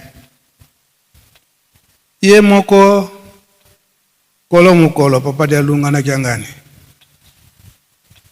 banda mbotama na ye ayebaki mukolo yo pe amiyebaki ye azalaki nani kasi na muke ndenge abandaki kofandela abandaki komilakisa tokozwa référence na ndenge ya fandaki toyebeke azali mokonzi ya Yerusalemi na kati na Yerusalemi botongi Yerusalemi kolo Yesu azalaki na bato na ye oyo baza kozala ne pembeni koyeba likambo tata Nzambe ba apôtre papa de lunga na pe azalaki na bato na ye oyo abandaki kozala na bango pe pona botongi Yerusalemi ba volontaire o ba bengete ba volontaire pa misusu bazalaki na bozwi na bango na bamboka na bango kasi bamilobi te ba volontaire baye kofanda na bango na Yerusalemi na tango wana koral moko esalamaki na nkamba na ba volontaire nyonso bafandaki na nkamba babandaki kobenga bango babisadi oyo baye kofanda na Yerusalemi mpona kosala misala ya Yerusalemi ezalaki koral munene oyo ebandaki kosunga papa mfumu mbanza bisika nyonso azokende na bafete aza invité il faut akende na koral wana me nzembo ye babandaki koyembela ye soki nzembo na yembami te yembo kwa kosenga bango ango koral wana to nzembo wana na yebisaki koral dirigeant bo bongisa yango nebite soki bobongisaki soki bobongisaki yango kotelema na nzembo wana ye kobotama ya kolo Yesu nzembo yango ezalaki à partir ya 1970 to 70 bandaki koyembama na koral ya bisadi bato bamipesaki na misala ya Yerusalemi babosani bozwi ya bamboka na bango baye kofanda na Yerusalemi tango ya musala baza na masala tango ya mabondeli baza na mabondeli soki papa mfumu mbanza alinga bima babimi na koral wana e koral wana ibano kopesa maboko na papa mfumu mbanza pe esika akei bakosala ntsinsani komona pe babeti esika bango bakei kasi mbongo wana euti na papa mfumu mbanza te ngonga na bango ya kosala ya muke o misala ya bango moko musala ya botongi Yerusalemi kobanda partir à 8h ti 15h bapesi bango nzela bakende koluka vu awa na nkamba na tango na ba société ezali te kosala débrouiller esika nini na kati na bilanga kasi babandaki kozwa oyo eza kobikisa bango ya kosupporter vie scolaire ya bana na bango pe socio na social na bango bakotungisa papa mfumu mbanza te pamba te bamipesaki na mwa ngonga moke wana so bapesi bango tango bakende koluka bazwi chorale ya Bisadi yango ekoma lelo chorale dirigeante. Donc koloba ete mukolo oyo toko yoka yango na nzembo ndenge eye mukalobelaki yango chorale dirigeant.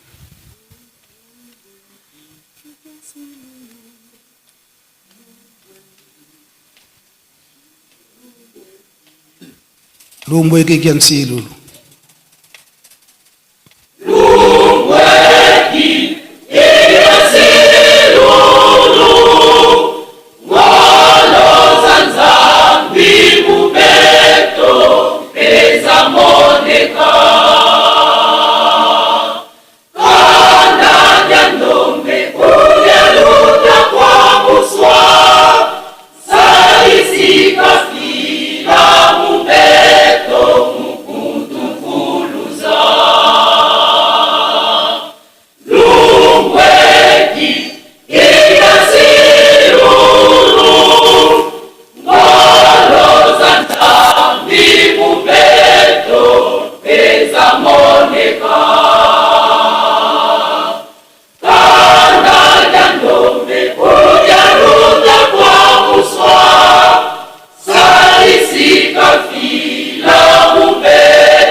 Merci, choral dirigeant.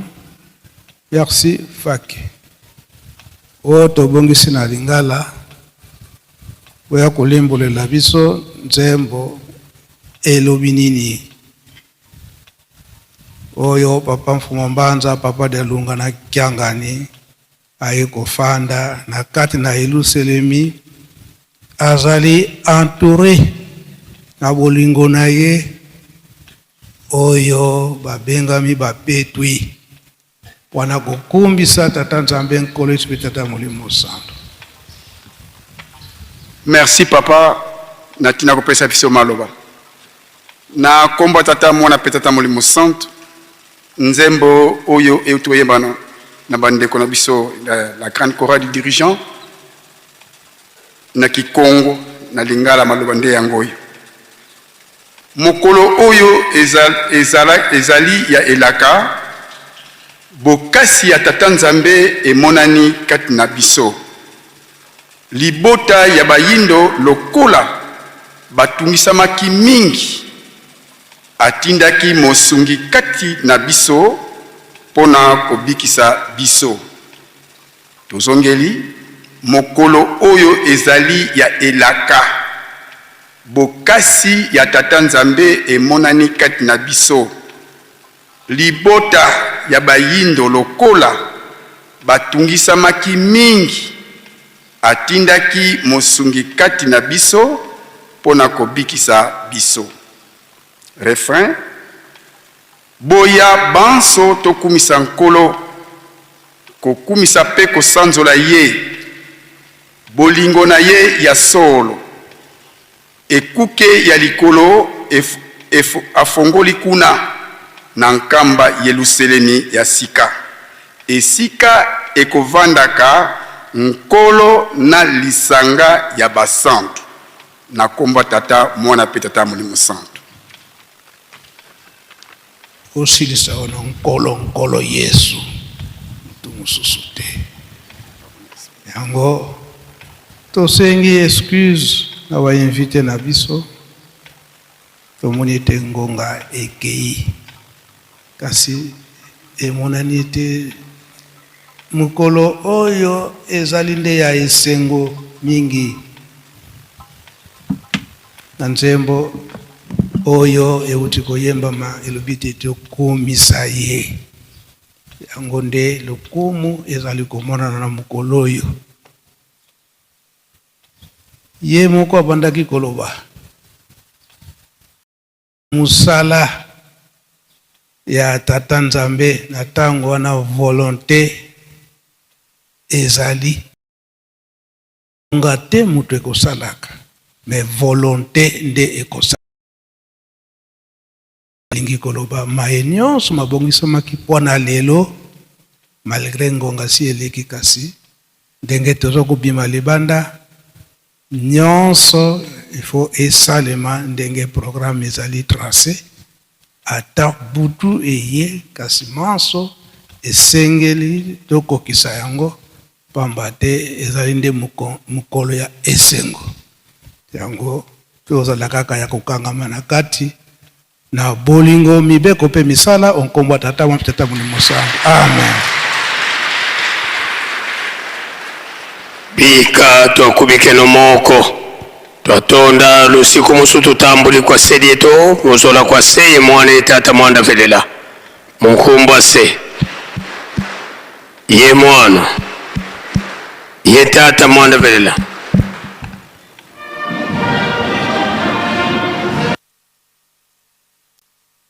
Sur Presqu'île Kamba officiel. Dès maintenant, vivez les activités du chef spirituel et de ses conseillers directs, les informations de l'église, les émissions et les cultes en direct d'Nkamba Nouvelle Jérusalem. Partout et à tout moment, restez connectés à la Presqu'île Kamba officielle, votre chaîne de proximité désormais en live. Suivez-nous en direct sur YouTube. Presqu'île Kamba officiel, la voix qui vous accompagne désormais en temps réel. Connectez-vous car le direct c'est maintenant. Nesengo bapapa bazaki koloba na biso ete tozali bana mapamboli tosimba mosala Est-ce que mosala ya pamba ezalaka ezalaka te yango nde bakotangela biso oyo bino bosalaka bino soki bolobi likambo mokili mobimba bayoki yango bino nde bakotya kimia baloba nyonso bapapa bazalaki koloba meme elobema na 21 eza epa na bino biso soki tokolukango tokolukelanga na maboka banani ya bino nga naza pre oyo ezaliki bapapa balobaki te oyo elobi nkamba oyo komwana na nkamba mokili mobimba fo balanda yango bayoka yango alobaka mpe alobaka te tokokokisa biloko wana tokokokisa te ebandi deja monde fo balanda bayoka nkamba alobi nini po ebima banani bakobimisango banzisa.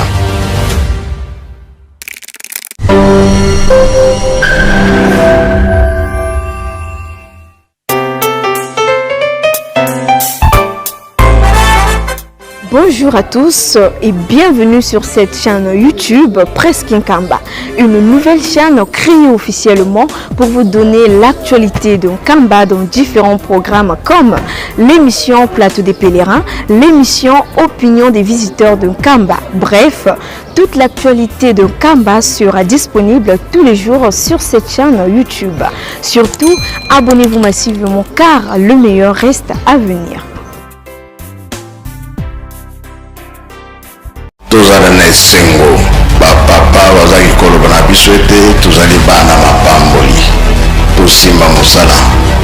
Eske mosala ya pamba ezalaka ezalaka te yango nde bakotangela biso oyo bino bosalaka bino soki bolobi likambo mokili mobimba bayoki yango bino nde bakotya kimia baloba nyonso bapapa bazalaki koloba meme elobema na 21 eza epa na bino biso soki tokolukango tokolukelanga na maboka banani ya bino nga naza pre oyo ezaliki bapapa balobaki te oyo elobi landa yango bayoka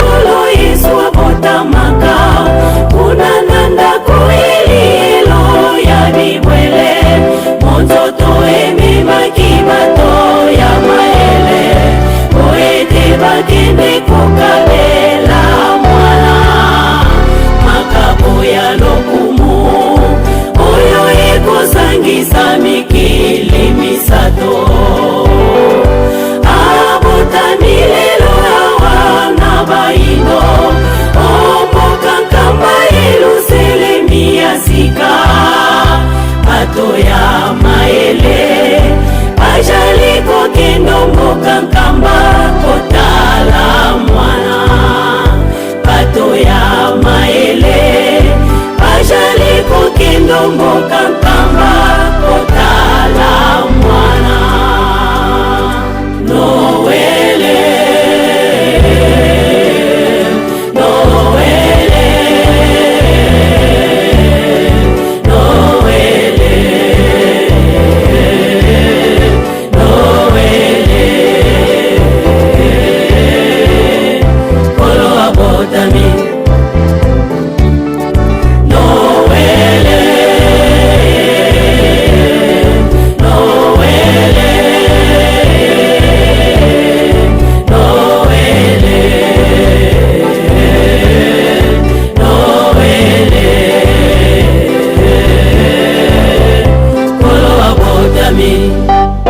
Jalunga na kolo Yesu ye wana botami tomemela e makabo ya esengo Jalunga na kolo Yesu ye wana botami topetola mitema mia biso Bebe kurutana pila mosi ambote zabande yaikele mwana ya ntete ya papa mutoka na kati ya toto kele enseignement primaire secondaire puis maternelle baume kopesaka yo na libulu to na bana na beno enseignement bakati enseignement ina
tusu kwa tata ndwangisi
binati babendele vanafulukeno lolo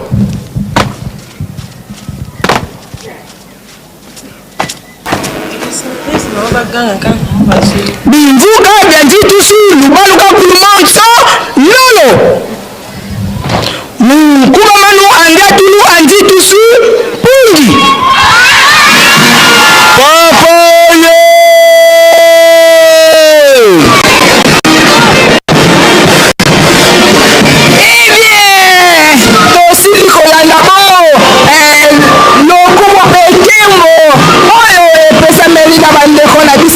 social de la surveillance Kimbanise oyo tozali kopesa bongo esengo na papa Simo Kimbangu Kiangani na mokolo ya lelo le 25 mai awa na kamba ya Yelusalemu ya sika ezali bongo esengo makasi ete mokolo yango tozelaki yango ya wana elelo bongo biso nyonso oyo azali na esengo te nani biso nyonso tozala bongo na esengo ote papa Simo Kimbangu Kiangani alingi biso mingi ye esengi kokabula milulu nyonso na baentité na baservice na bachoral mpe na banini bongo na bongo kasi lelo oyo ezali oyo molulu oyo apesa na bandeko na biso ya ECK 3 secteur mpe apesa yango lisusu na bana nkamba mpe abakisi lisusu bacouturier mpo te papa Fumamanja azalaki couturier mpe bandeko na biso oyo bazali na université Kimbanise oyo nyonso bazali bipai na bipai bamati awa na kamba Yelusalemu ya sika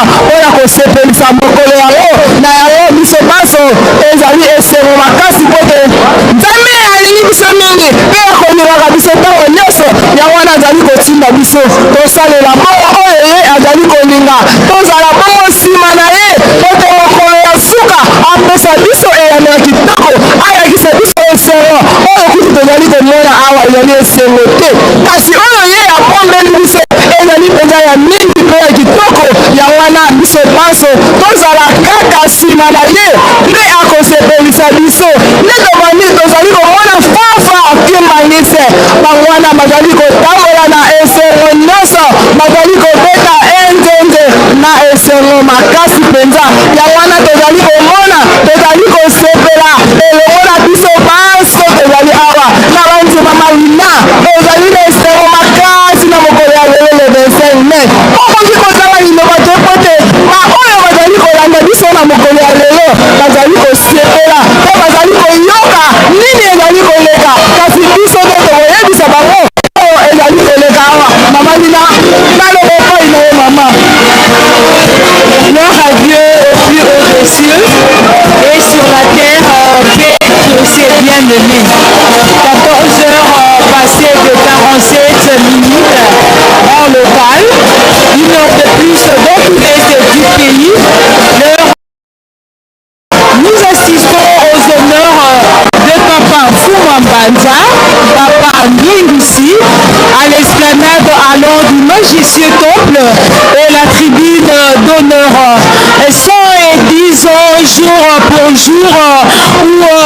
célébrons la nativité du Fils de l'homme, en l'occurrence Papa Dialungana Kiangani, le prince de la paix, le restaurateur, le lion de la tribu de Juda.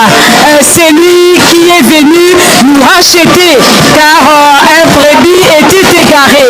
Et la 4e génération, la toute dernière, nous avons l'aubaine,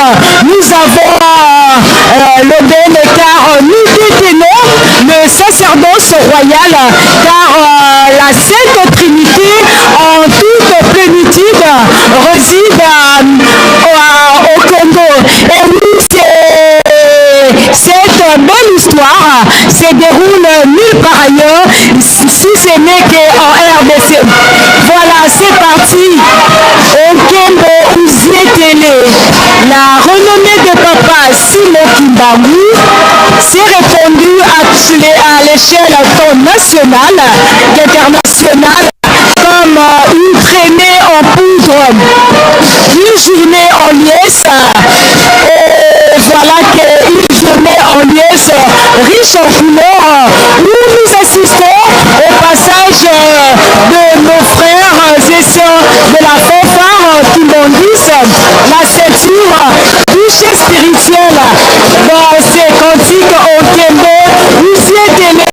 De part et d'autre, nous voyons le Kimbondis qui sont alignés, ils scandent le cri de joie pour manifester, louer et élever Papa Dialungana Kiangani, le Fils qui nous aimait. C'est celui qui a accepté de verser son sang sur la croix pour que nous soyons rachetés. Et il était l'unique personne qui avait plaidé à son père de dire: oh mon père, créons-nous l'homme à notre image et à notre ressemblance.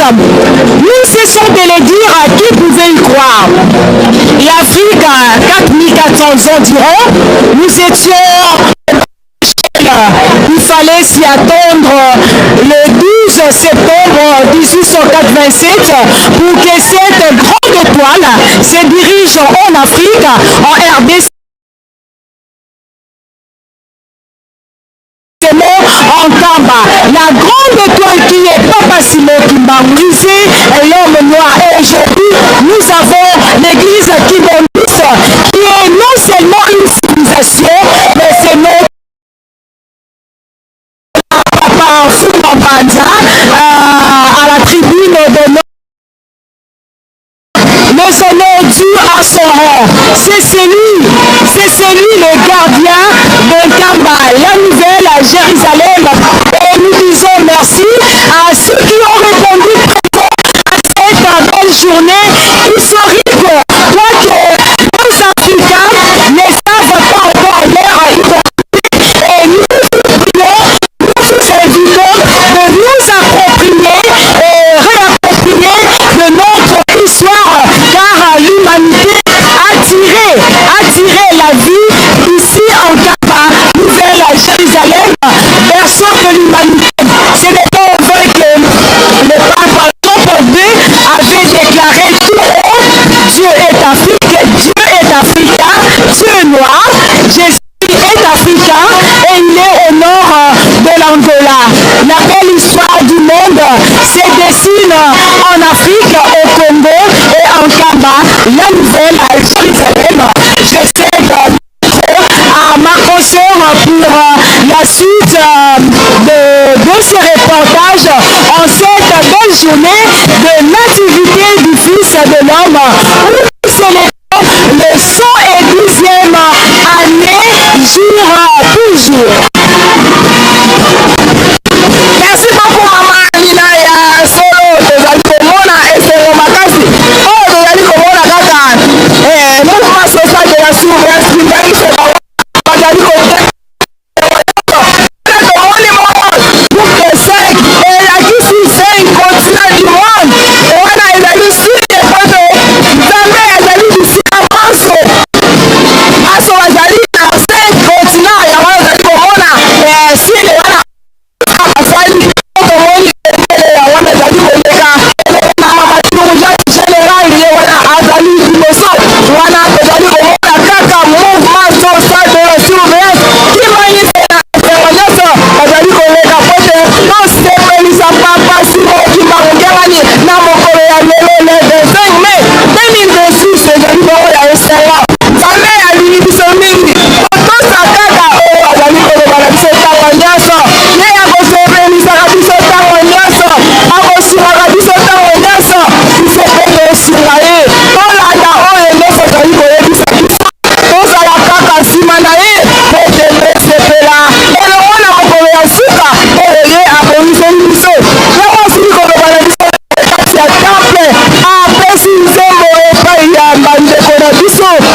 Santo.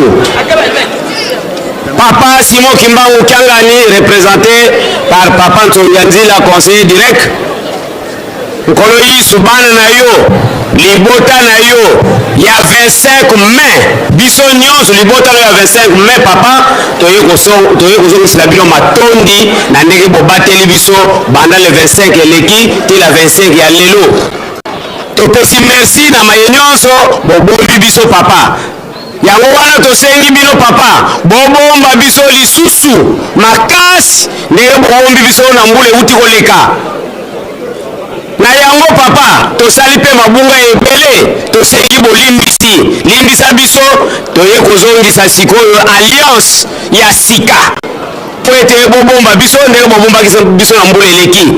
Bopambola biso, po tosalela bino koleka. Banso na kombo ya tata mwana Molimo Santo. Amen. Pesa fleur. Pesa fleur.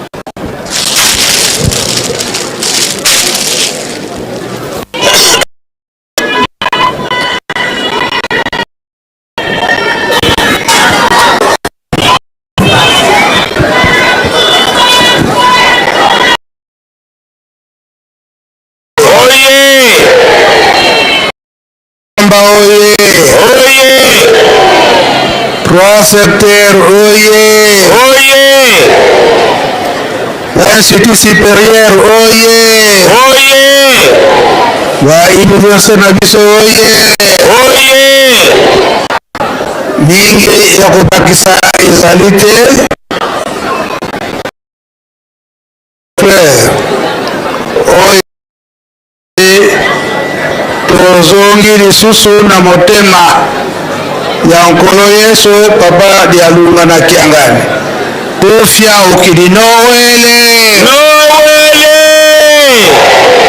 Noele. Noele. Noele. Noele. Na kombo ya tata mwana Molimo Santo, totonda liloba ya Yawe nkolo na biso, ezali lipamboli kati na biso na kombo misato ya bule. Na kombo ya tata, ya mwana, ya Molimo Santo. Merci. Voilà, biso nyonso toyei kolanda alliance ya bandeko na biso uta bandeko ya eseka, bandeko ya bana ya nkamba, bandeko ya 3 secteurs, institut supérieur. Donc biso nyonso toyei kolanda alliance oyo kosala na tata Molimo Santu. Yango asenga biso ntango nyonso tosalelaka ntango nyonso misu na matoi na maye nyonso ekoleka na Yerusalemi, ozala mopaya te, otuna te nini ezali koleka. Yo moko mimonela, yo moko mitalela, pamba te ozali témoin na maye nyonso ezali koleka na mokolo, pamba te Nzambe biso batu, témoin ya biso batu, tata Nzambe ezali tango na biso batu mwindu, tango na loposo mwindu, Nzambe atalisi elengi na ye epa na biso batu mwindu na moke yango tozali kolobata salela misu na matoi na milulu ya le 25 mai ya 2026 mai nini ekoleka na ngonga oyo yo moko mimonela yokela yo moko okela wana tomeseli bongo bandeko na biso ya Equity Bank aza na biso ya terrain amonisi na moko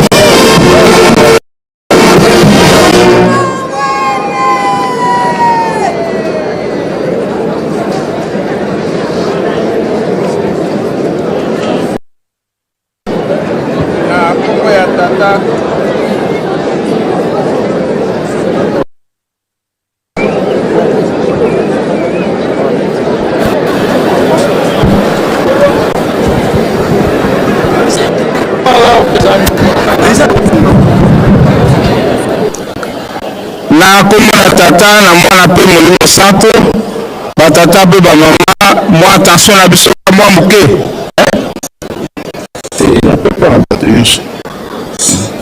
mwa attention mpona bato tolingi kopesa maloba kimba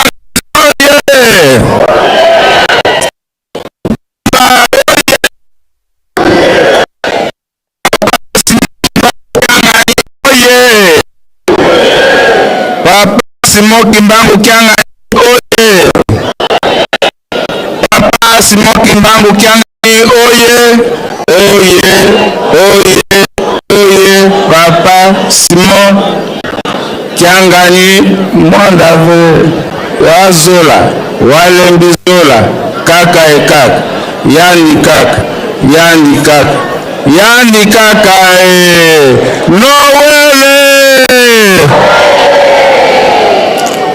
na komona tata mwana pe molimo santo ba tata pe ba mama tozana bapaya oyo balingi kolobela biso kaka mwa ntango moke ezali banke oyo ekuti BCDC tozali awa na directeur général adjoint na bango na batechnicien mosusu oyo basalaka na bango baye kolobela biso likambo nini toyebi ya solo eke kaka tango oyo papa mokonzi abule auti kolanse projet ya pioka apesaki nzela ete mbongo ya pioka nyonso oyo tozali kotinda eleka kuna na banke nde sikoyo apartir ya banke nde tokosala mosala banke oyo baponelaki biso na papa bango oyo Equity BCDC sikoyo makambo elongwe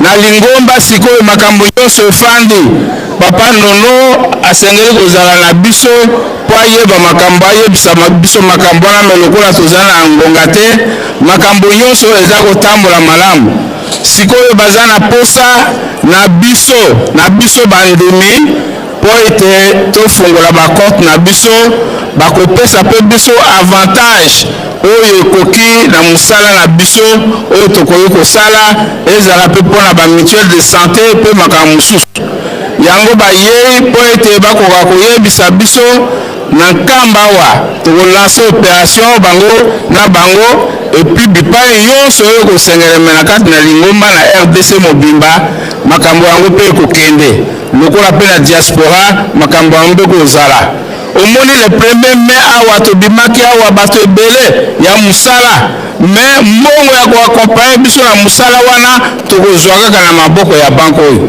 yango wana tozali kopesa bango maloba po ete bayebisa biso na mokuse lokola ntango ezali te makambo oyo tokosala na bango na komona tata mwana mpe molimo centre DGA vous avez la parole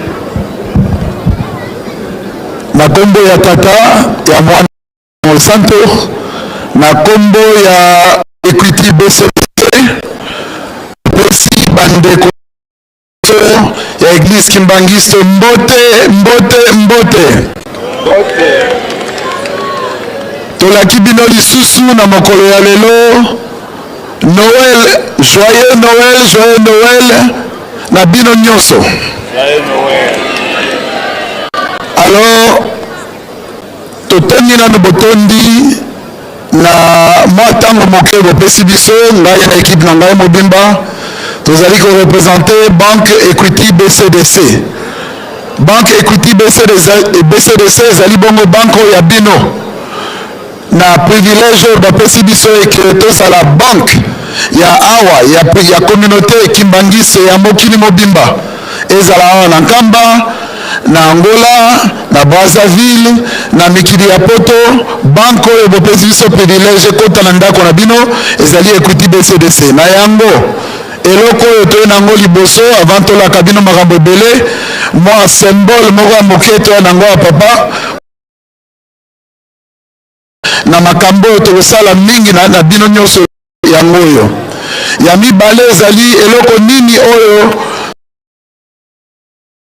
mobimba ekobénéficie nango ezali d'abord ouverture facilité yango tokocrée baproduit sur sur mesure où est bénéficier fidèles nyonso Kimbangiste à travers le monde. Yami Balé, tu travailler na bino pour la mutualité et la santé.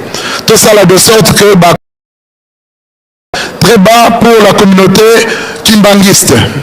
Yami Sato, tu faciliter les sous makambo ya sani mbongo oezouta à travers le monde et comme facilement na kati ya bacentre na bino ya recueillement pour na bambongo ya nyonso ezoleka na kati ya réseau ya église Kimbangiste. Ya mine diaspora oyo bazali ko telema pe bazali ko sala makambo minene awa na nkamba le monde. Nous Equity BCDC des cartes pour que baton membre na diaspora baza na difficulté ata mukete pour na rotina mbongo na mboka na biso pour na aider construction et développement ya communauté Kimbangiste.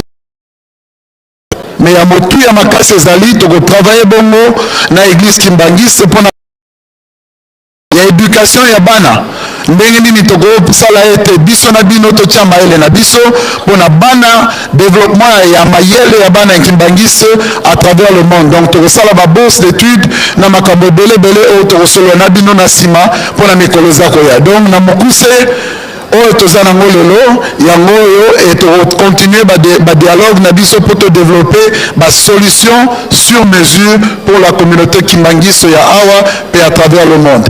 Je vous remercie et que Dieu vous bénisse.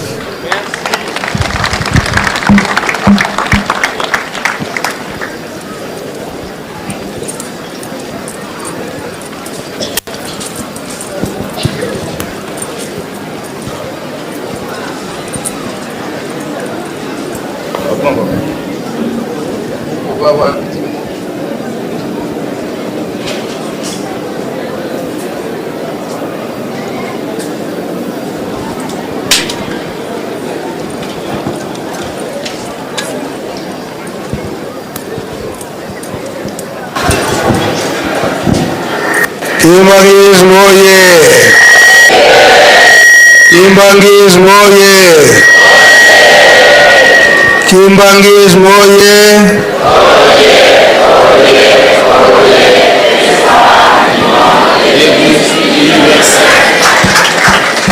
Noëlle! Noëlle! Noëlle! Nkombo ya tata ya mwana pe tata Molimo Santo toyebi ete tozali na fete ekozalaka kolia komela eza boye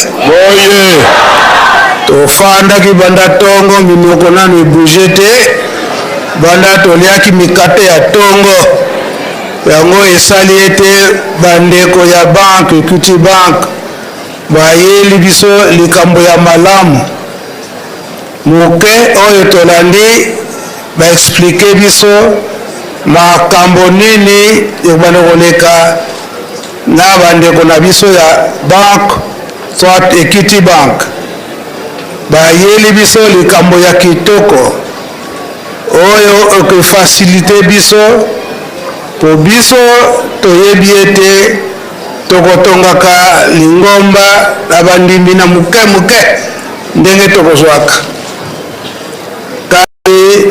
na ntango ozali mosika Yelusalemi abengisi mwa omona mpona kotinda yango pasi ndenge ezalaki na kala mpona kokomisa likambo na Yelusalemi fo bokonoma awa kasi sikoyo makambo mosusu ekoma na batelefone mbangu likambo ya mbangu na telefone bozwi sango bozwi mpe bapesi bino mpe eyano na mbongo mpe ndenge moko posa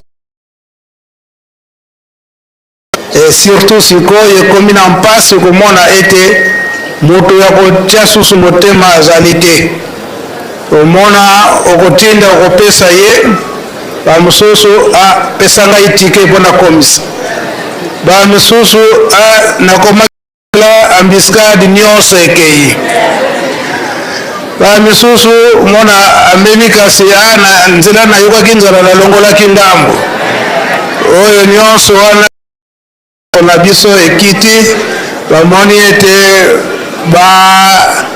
bafasilite biso tashe na ntango otindi mwai na ye na ngonga wana ekomi awa koloba ete bakreye baagence na bisika nyonso lingomba ezali ntina mpoto olingi kotinda otindi na lombango nyonso awa mpe na kati na nkamba ndenge bamama batekaka mwa matembele na bango mwa tomate na ye mwa ya kobomba na nzala ntango ya kosenga opesi ete mokolo mosusu mwana azwi na ndenge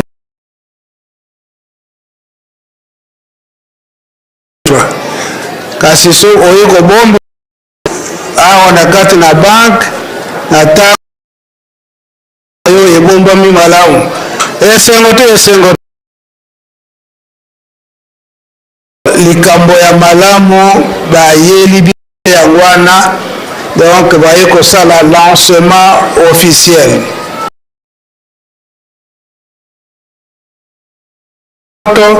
wapi okoma na kati na Yerusalemu makambo malongo papa de ngenda alobelaka yango na 89 na tina ya botongi to barrage ya mpioko eza komela biso développement ya makambo nyonso wana lobami peke mwa mosolo oyo bapapa basengaki mpona botongi mpioka ekolekaka na nzela na bango na ntango wana otindi mwa mosolo na yo awa mpe accusé ya réception esalami ozali sur eke mwa lomeya na yo ekomi na kati na Yerusalemi etongi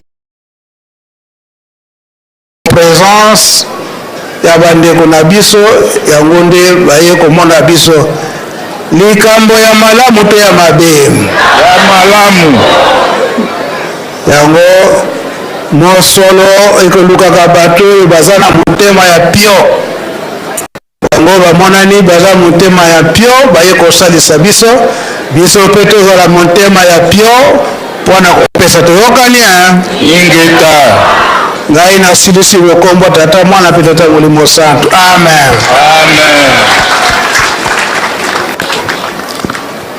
na kombo ya tata ya mwana mpe molimo santo toyoki makambo oyo papa Fumwalongo abongiseli biso na ntina na Noel ndenge mpe papa conseil ete asili kolimbola mpe baninga ye moko directeur général azali awa apesi biso eza likambo kitoko liboso ke tokende kotoba ya nzambe na biso baza na kioske awa kioske oyo ezali awa bato nyonso oyo bazali basengeli na information to likambo ya koloba to masolo ya kobongisa bakotia bato na bango kuna ata kuna ezali kaka loboko na bango nyonso tosala na kimia comme ça information tomema yango bipai biso towuti tika ete tobongisa maboko na maloba na nzambe na biso na kombo na tata mwana mpe molimo santo ya mwana molimo santo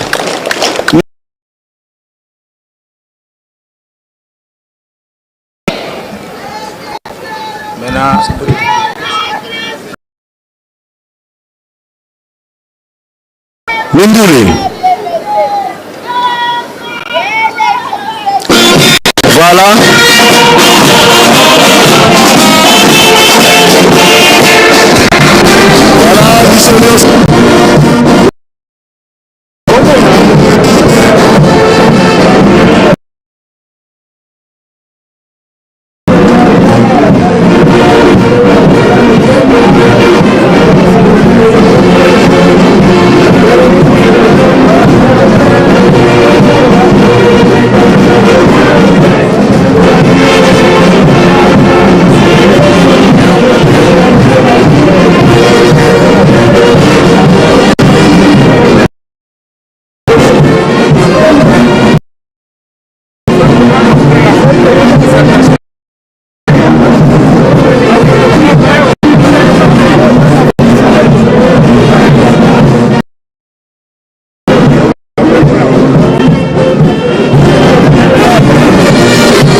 anniversaire Papa Mfumwa Mbanza. Mbotama eyamu Noele.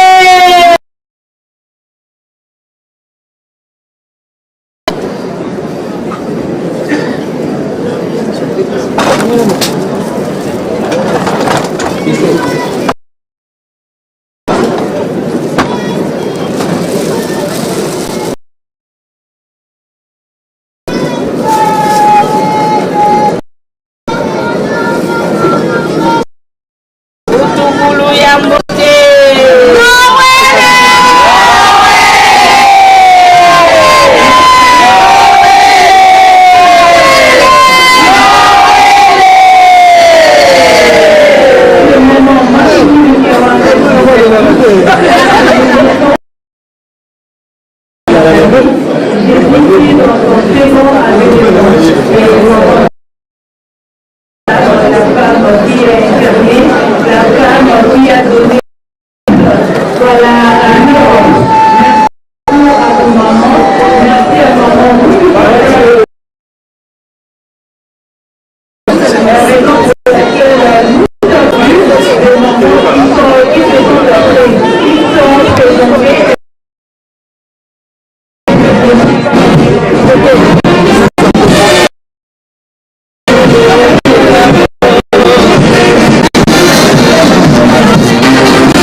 Bakutilie oye. Papa conseiller direct Papa André Mbenza Kiangani.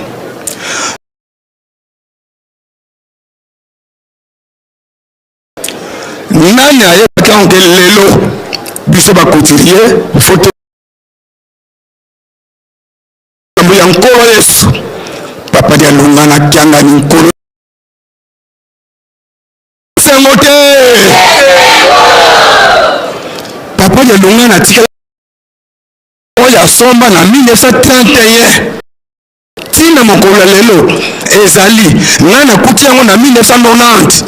Papa nindo bokoloba totondi na esengo eloko tosengi papa biso puto na posa totonga Yelusalemi bofongola biso bozwi ezala bolonga so bamalade kimia ezala kimia na bapeyi na biso nyonso likambo oyo ya bakotilie etambola mokili mobimba oyebisaki biso boye na le mars papa alunga na ayekoli kotili na mbanza ngongo ntango aye na nkamba bino papa André Mbenza Kiangani kotile bongo oyebisi biso ngai nazwaki mibeko ngana donc ngai mbenza nazwaki ngai mpe nazopesa mindama mibeko posa na yo mibeko na totambisa ngo mokili mobimba papa bobongisela biso pamba tolobaki yango bien ke soki botosi te bobongi tondimi tobunga bakutilie oye bakutilie oye bakutilie oye mosala papa dialungana nkolo yesu asalaka encore bakutilie oye bakutilie oye bakutilie oye mosala papa dialungana nkolo yesu asalaka papa toye maboko pamba te toye na frère tokosala alliance na nkolo yesu na likambo oyo olakisi biso na mokolo ya lelo ya le 25 mai.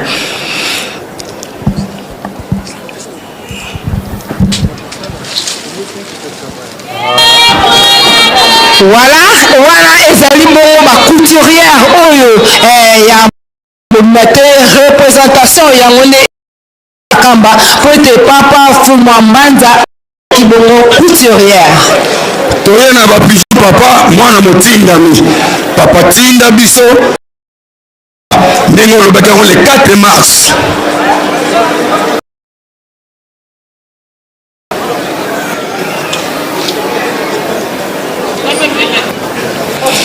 Noël na bana na biso ya coupe couture bandaka ezalaka na 3 ans après tokomisa yango 6 ans toevitaki bango tozala bango elongo tosisi bango na komba te tomisante amen. Bakutire oye bakutire oye bakutire oye mosala papa dialungana nkolo yesu asalaka Nkamba oye Nkamba oye Nkamba oye Yerusalemu nyapa ikundanga tata nzambi fumulisu yetata mwana bela nkombo ya tata ya mwana pe tata mulimo santo yakobakisa ya mingi ezali te topesi kaka merci ndenge boye kozongisa alliance na papa Mfumwa Mbanza papa dialungana kiangani na mosala oyo abandaki kosala ya couture. Kamba oye liloba ya papa Mfumwa Mbanza papa dialungana kiangani ete mwana bakalaka za yanga saluki mosiko kwaliona uzolanga longoka kaledi kalaka kisaluki ya mosiko kimosiko kafutikala yentambo mya mingi koloba ete mwana mobali akokangama kaka na mosala moko te esengeli ayeba ata misala mibale misato oyo kuna ezwi te kuna ezwi yango tomoni ete papa Simoki Mbangu Kiangani asali maso ete misala nyonso ezala na kati na Yerusalemi po biso moko tozanga misala te pe tozanga te mwa cotisation oyo bakosengaka biso pe susi na ye misala nyonso etali botongi Yerusalemi oyo fu bayeba misala wana ifu bazala ezala maçonnerie ezala bacharpentier baferrailleur misala nyonso susi ya papa Simoki Mbangu Kiangani pe biso moko ebi ete na susi ya papa Simoki Mbangu Kiangani bateni na biso nyonso ya lingomba esalama nde awa bakutirie toza ebele na kati na nkamba eza boye te tina wana emonanaki mpe asali mpe imprimerie ke makambo na biso nyonso esalamaka awa. Tala ndakisa oyo mikolo ezalaki apaki kado ezoya na retard malgré papa alobaki ke foto te kimona meso na butu wana apaki ake koforce kuna na imprimerie basalila bango bashe oyo ezali kolakisa dessin ya cadeau phare wana esengo te biso kaka ndenge sikoyo eloli ezalaki atokende mbanza ngungu tokende kosalisa eza sur place batriko na biso imprimerie azali koallege biso tâche oye te biso kaka tata moti papa Simon Kimbangu Nkyangani aza kotiela biso motema na ntango wana apesi yo mosala wana lokombo ya lingomba mpe nyonso wana eza baresource ya lingomba biso kaka nde tozala sorie na misala nyonso oyo bazali kopesa biso wana esengo te ndakisa lelo oyo bandeko na biso ya bakalima bayeli biso na noel kalu ya kokita wana esengo te yango emonanaka eke na ntango wana papa Simon Kimbangu alakisaki linyoko ekofasilite bato mpona kolia kekwanga fo ezala na talu ya moke mpo mutu nyonso oyo ekwe na nkamba bato oyo na mosolo bayaka na nkamba baza moke oyo babola bato za mingi esengeli ete talo ya eloko ezala ya kokita eza boye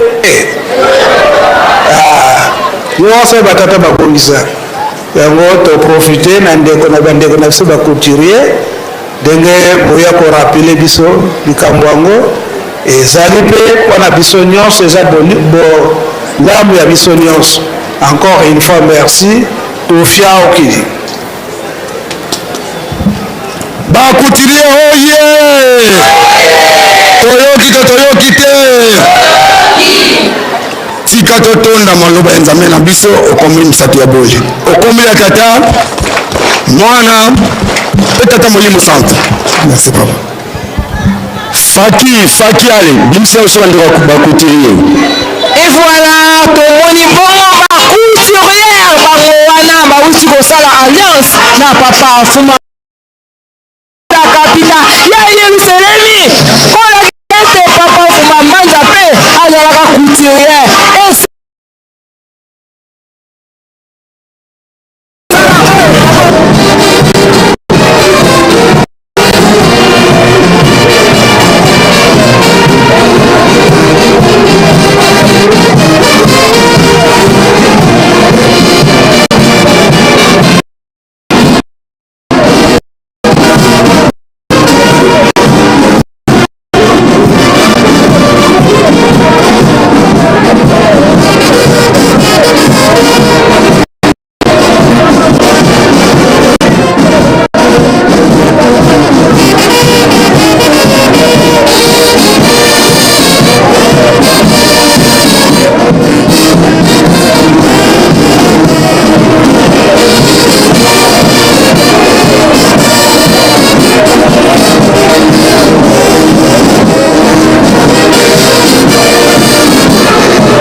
nous est né pour nous sauver.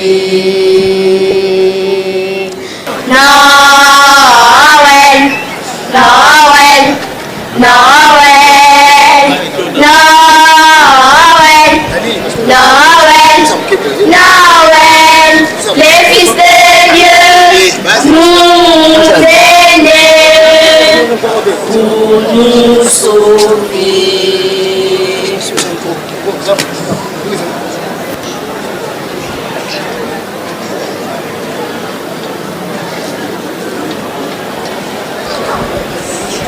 Un jour, pas comme les autres, que c'est Elisa Mobikisi, Aélie Doucement Santa, te voilà, toute joyeuse et sainte.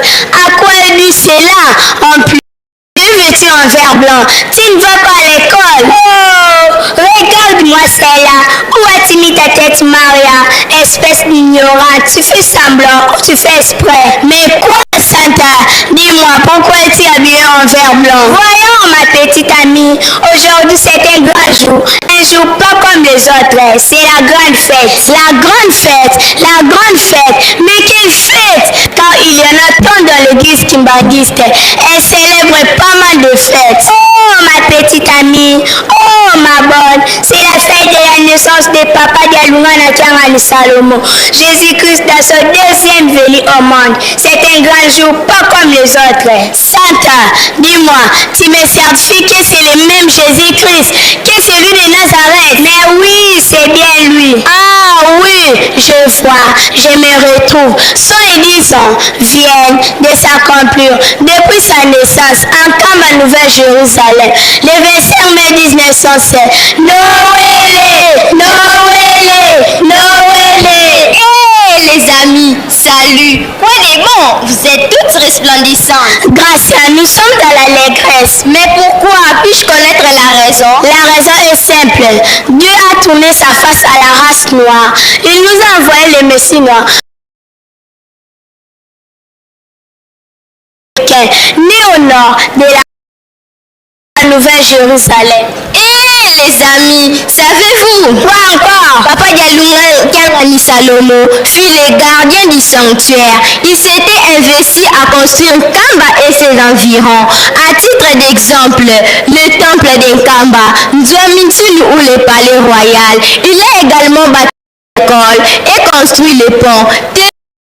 Dans le secteur d'Intimanti. C'est lui aussi qui a débuté la construction de la cité d'Nkendolo. Bref, c'est lui le bâtisseur d'Nkamba. Franchement, nous devons le glorifier. C'est encore du développement de la ville sainte d'Nkamba, ses environs. Et mes copines, vous savez que le lycée sociale en ses débuts? Non, et alors? C'est Papa Dialoungana Kiangani Salomo, Jésus-Christ, qui donna l'ordre à Madame Mukobo, la directrice de ce centre, d'aller voir le coordonnateur sous-provincial, Papa Matala Ambanzangu, dans le but d'aligner ces centres de promotion dans les CCK. Et depuis lors, il est devenu une grande école organisant deux options, la coupe et couture et les commerciales de gestion. Et je vous apprends aussi que Papa Mbanja Dialoungana Kiangani Salomo fut un grand couturier. Ah bon? Et les amis, savez-vous? Quoi encore? Papa Dialoungana Kiangani Salomo nous a laissé un testament. Un testament lequel? Celui de bâtir ou de construire Kamba, sans quoi l'homme noir devra continuer à s'accouplir dans la misère. Alors, nous devons construire Kamba. L'heureux événement. Pourquoi suis-je noir? La peau noire. Considération, quoi qu'il en soit, je suis fier. Je suis une personne de valeur. Je suis dans le continent africain, source de la vie humaine. Le prix privilégié et le berceau de l'humanité tout entière. n'est semblable à lui. Je suis fier d'avoir la peau noire. Oui, ma joie est sans limite. Car le Fils de Dieu descendu sur terre, encampe à Nouvelle-Jérusalem. Le 25 mai 1916, Papa Dialungana Kiangani Salomon s'est revêtu de la peau de l'homme tant opprimé. Soyons dans la joie. Soyons dans l'allégresse. Pourquoi? Car il est né le 25 mai 1916 en Kamba, Nouvelle-Jérusalem. C'est lui le Christ, Jésus de Kamba. Criez fort, Noël, Noël, Noël. 25 mai 1916, tu es un jour de bonheur, tu es un jour d'allégresse, tu es un jour de joie, plein d'éclat et de merveilles. Oh, 25 mai 1916, tu es un jour de gloire, tu es un jour de réjouissance et de magnificence. Oh, qu'il est si beau et si merveilleux, ce grand jour du 25 mai 1916. Un jour si luisant et si rayonnant, si brillant et si étincelant, ce merveilleux jour, si radieux et si joyeux et si magnifique ces jours où les écluses du ciel ont été ouvertes au peuple noir, la race tant opprimée. Oh, quel magnifique jour, ce 25 mai 1916, où l'étoile scintillante de Papa Dialungana Kiangani Salomon s'est mis à briller à jamais dans le firmament sur le continent africain.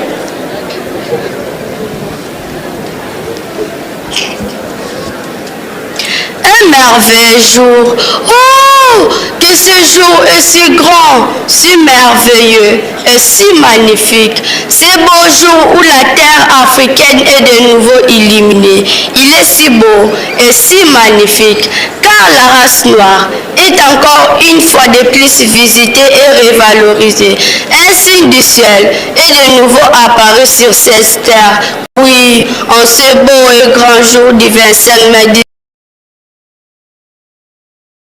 jaillissait de partout à travers le continent africain, berceau de l'humanité tout entière.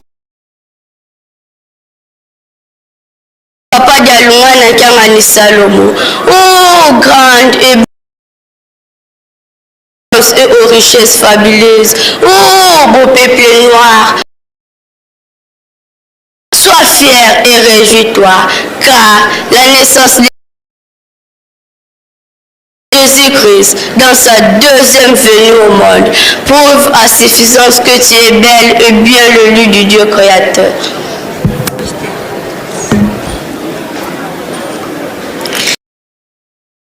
Oh, mystère, il est grand ce mystère. Quel mystère? Ce mystère est celui de la naissance de Papa Dialungana Kiangani Salomon, revenu au monde le 25 mai 1916.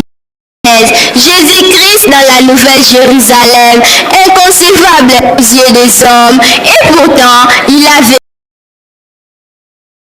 posé, il a mené une existence singulière, simple et effacée. Cependant, il était là, présent en tout lieu. Papa Dialungana Kiangani Salomon, Jésus-Christ dans la Nouvelle-Jérusalem, calme et paisible, il bouleversait le monde, c'est Jésus Kamba.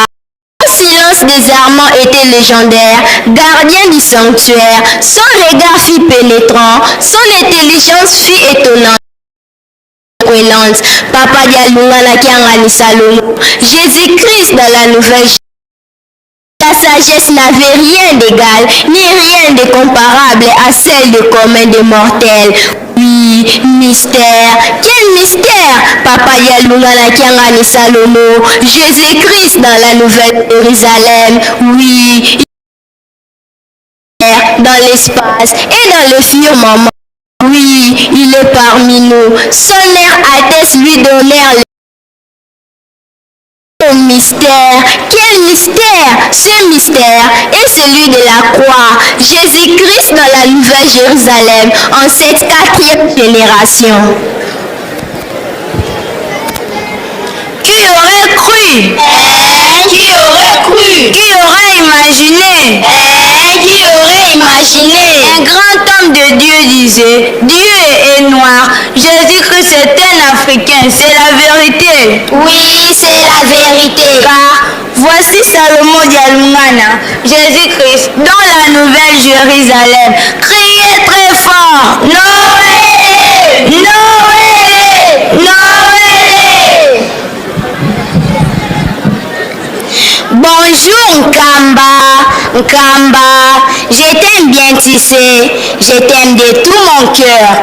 Tu es ma joie, tu es ma forteresse, tu es mon bonheur. Nkamba, je t'aime bien tissé, tu es une ville belle, tu es une ville paisible, tu es une ville merveilleuse. Nkamba, tout chante autour de toi, tout rayonne et brille. Tu es le rayonnement du monde. Nkamba, je t'aime bien tissé. Elle enchante le cœur et apaise les esprits. Nkamba est ma ville préférée, je ne t'aimerai pas assez. La puissance, les mots, la phrase, les dires de l'être suprême devient réalité, visible et palpable. Cette phrase, c'est dire du Dieu créateur, prend corps et devient prévu et au moment voulu. Oui, cette parole si noble et si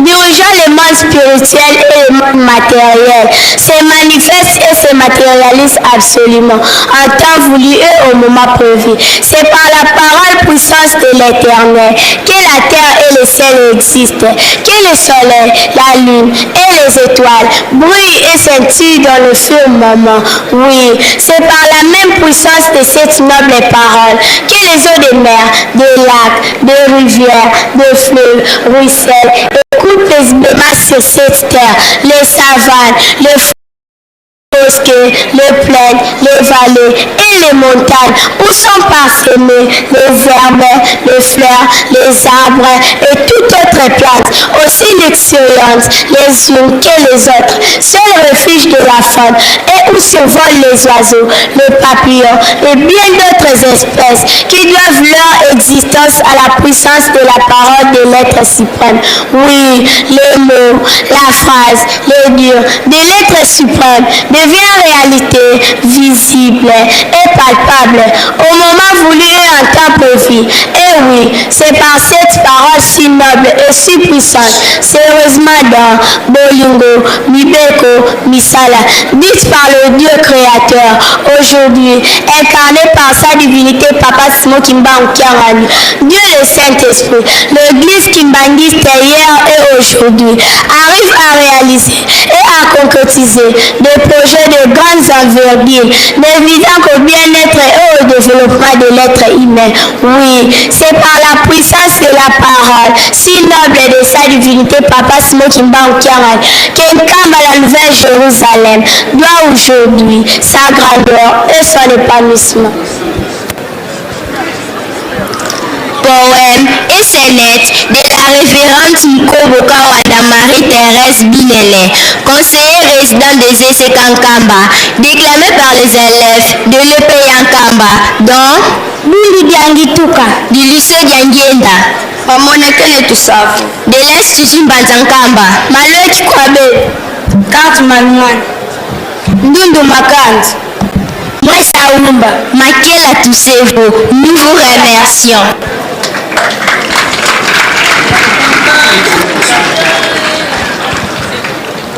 Kankamba mokaya elaka kuna ebotami mwana na Nzambe tukende basokotala mokonzi yalungana esulelo abotami mbokankamba mbokaya elaka kuna ebotami mwana na Nzambe tukende basokotala mokonzi yalungana esulelo abotami mwana na Nzambe abotami lelo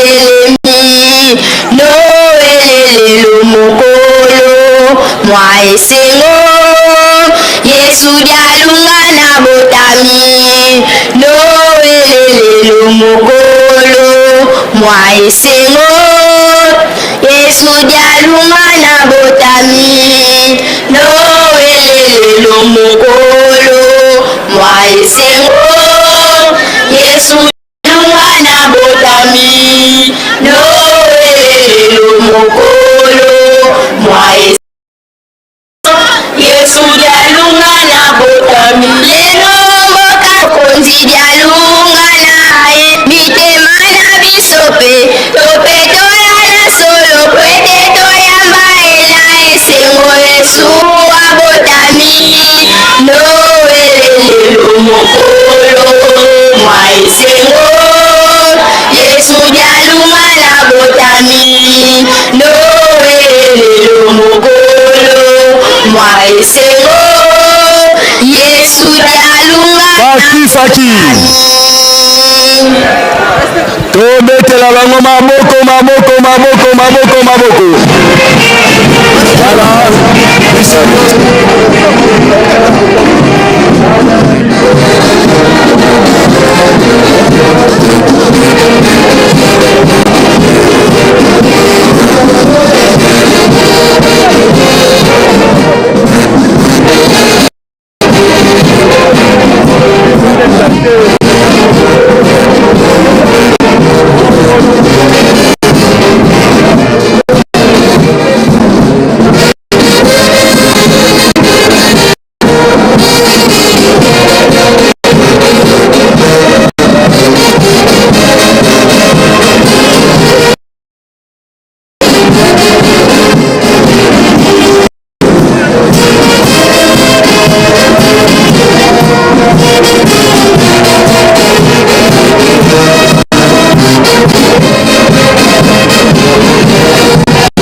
tokoki kobatela lingomba kati na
nasimbani na nkolo kitana lembela letemboya na yelele ibalata ehono kitana lembela letemboya na yelele ibalata ehono ata satana komeka ata satana kobeta lolendo nanga yejali nasimbani na nkolo kitana lembela yetemboya na yelele ibalata ehono kitana lembela yetemboya na yelele ibalata ehono ata satana komeka ata satana kobeta lolendo nanga yejali nasimbani na nkolo kitana lembela yetemboya na yelele ibalata ehono kitana lembela yetemboya na yelele ibalata ehono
kimbangu bele mazala mosungi na ngai pesa ngai nguya mpe bokasi bwayo nalonga satana nazuwa kimia nasalela yo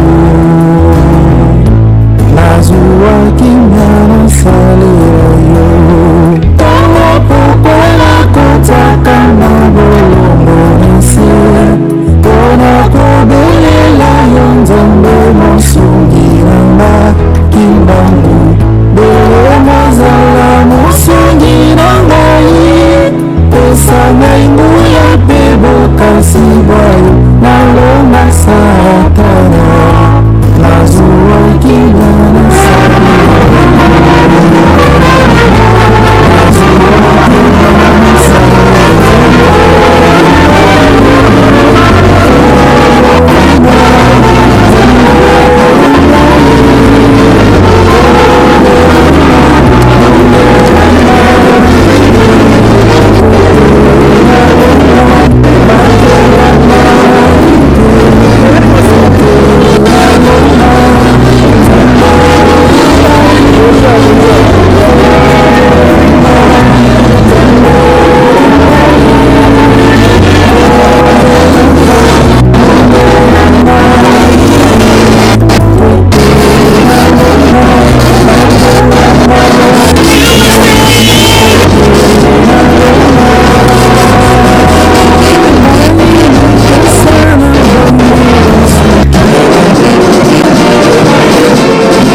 bimvuga byanjitusu lukandama ngi vunda bana fulu kono konikuka pungi ao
passé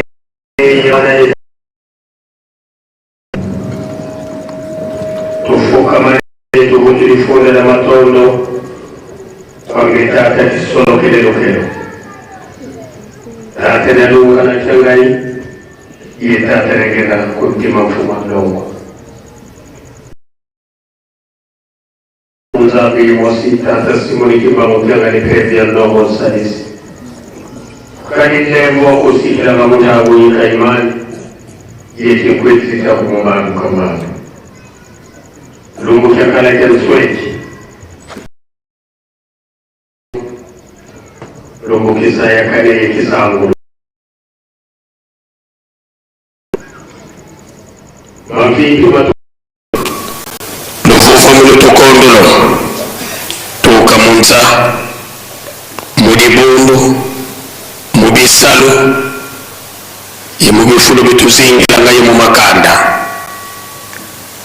beto katunatiri mukyankakako ngekakayiswa muluketo utusalisa mpasu watuvuvukila nza umukyandike tumanisikyo mukiese muluvuvamu vuvu tusilivu bisili na tetu na kanga kolo mawonso simavyokela kutya wisi elendo kyako sitovutukisa mukumanya kusikubama muvwanda yengeye mfumu vameza makuma nlongo mulu mukyambazi kala yetu mufukulya mvimba yeweza ngekibeni watubieka kwetu nlongo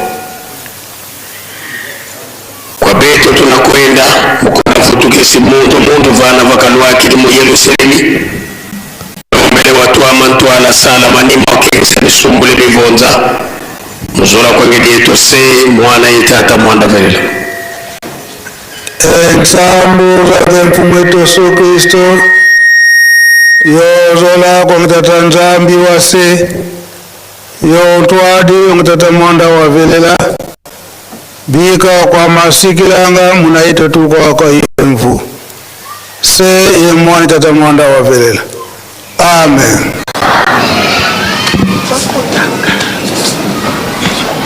Mukunda kuna ntino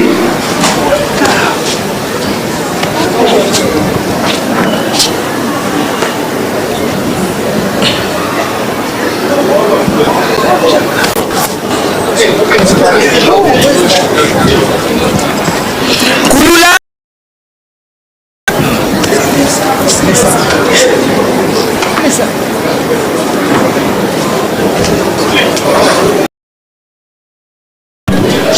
Noele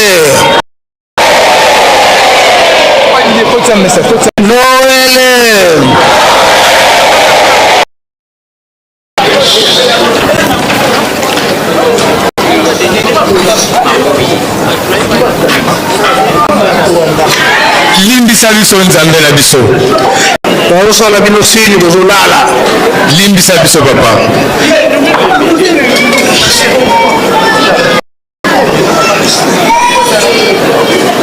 twende na jambo te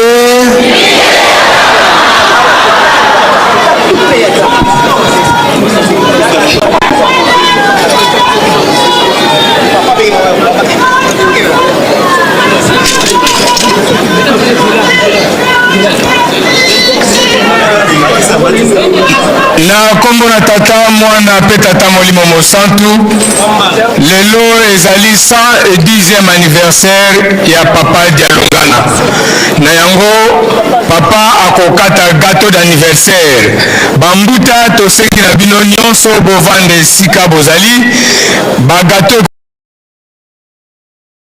sa hôtellerie à vous les plateaux.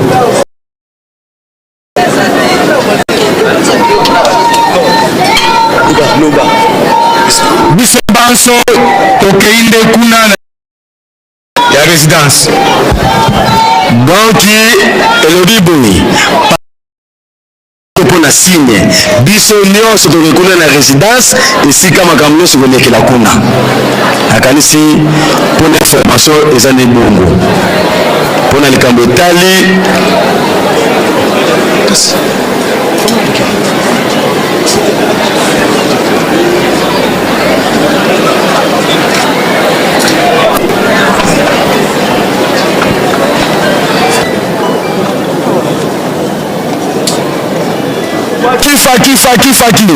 Faki. Voilà.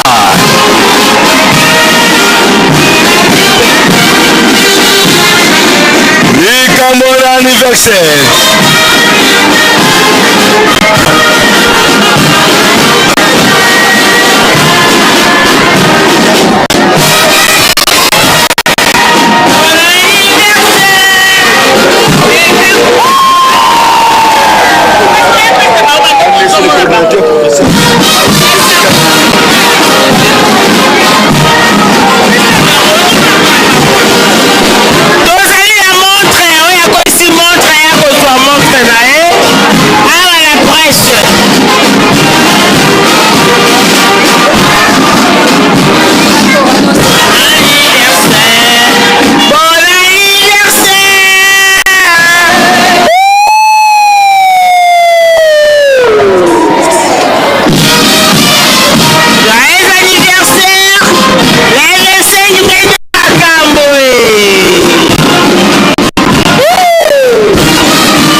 Kama milungiri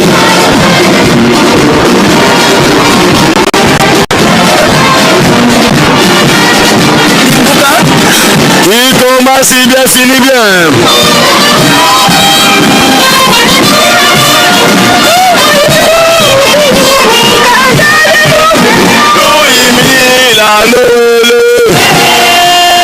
Tous en ici dans le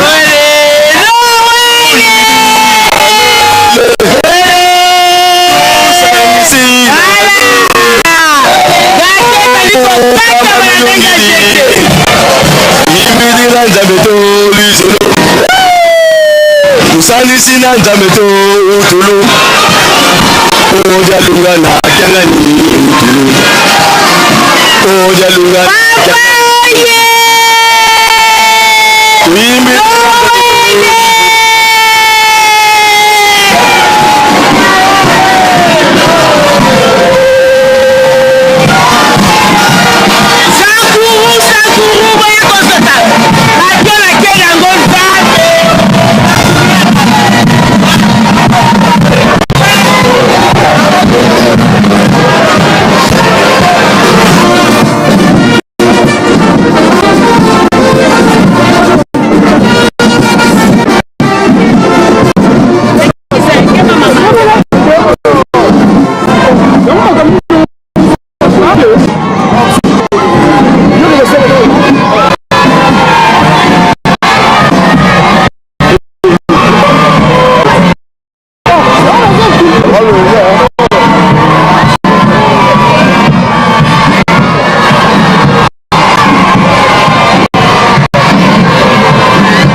C'est du nouveau sur Presqu'île Kamba officiel.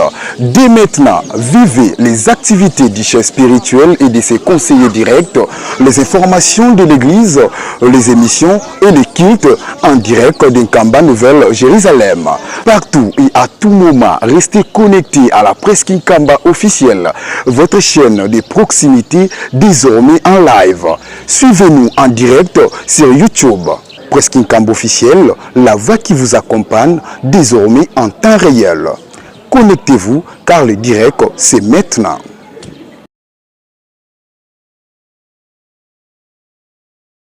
C'est du nouveau sur Presqu'île Kamba officiel. Dès maintenant, vivez les activités du chef spirituel et de ses conseillers directs, les informations de l'église, les émissions et les cultes en direct d'Nkamba Nouvelle Jérusalem. Partout et à tout moment, restez connectés à la Presqu'île Kamba officielle, votre chaîne de proximité désormais en live. Suivez-nous en direct sur YouTube. Presqu'île Kamba officiel, la voix qui vous accompagne désormais en temps réel. Connectez-vous car le direct c'est maintenant.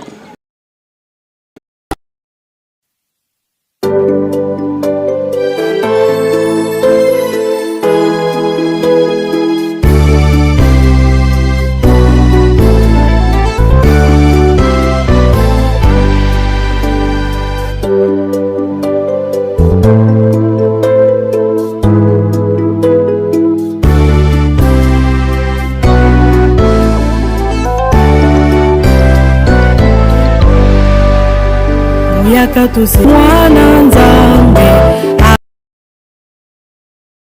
apela Noel uyakatu yembela Noel nzambe abotangi uyakatusi yembela Noel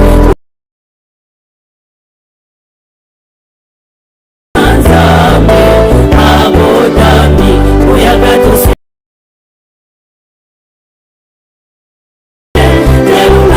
Mwana nzambe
esengo omitema esengo omitema soki tokolo yo dialungana tokomona bilembo ya sete oyo babetaki yo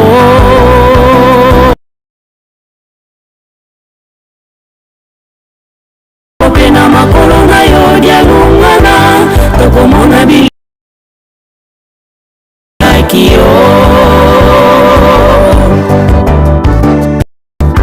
soki totali na moto na yo tokomona bilembo ekoti ya nzube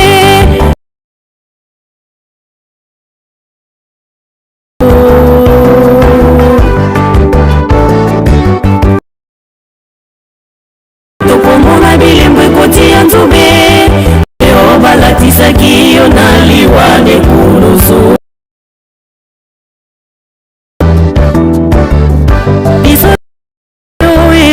biso tondimi yo biso tososoli nkolo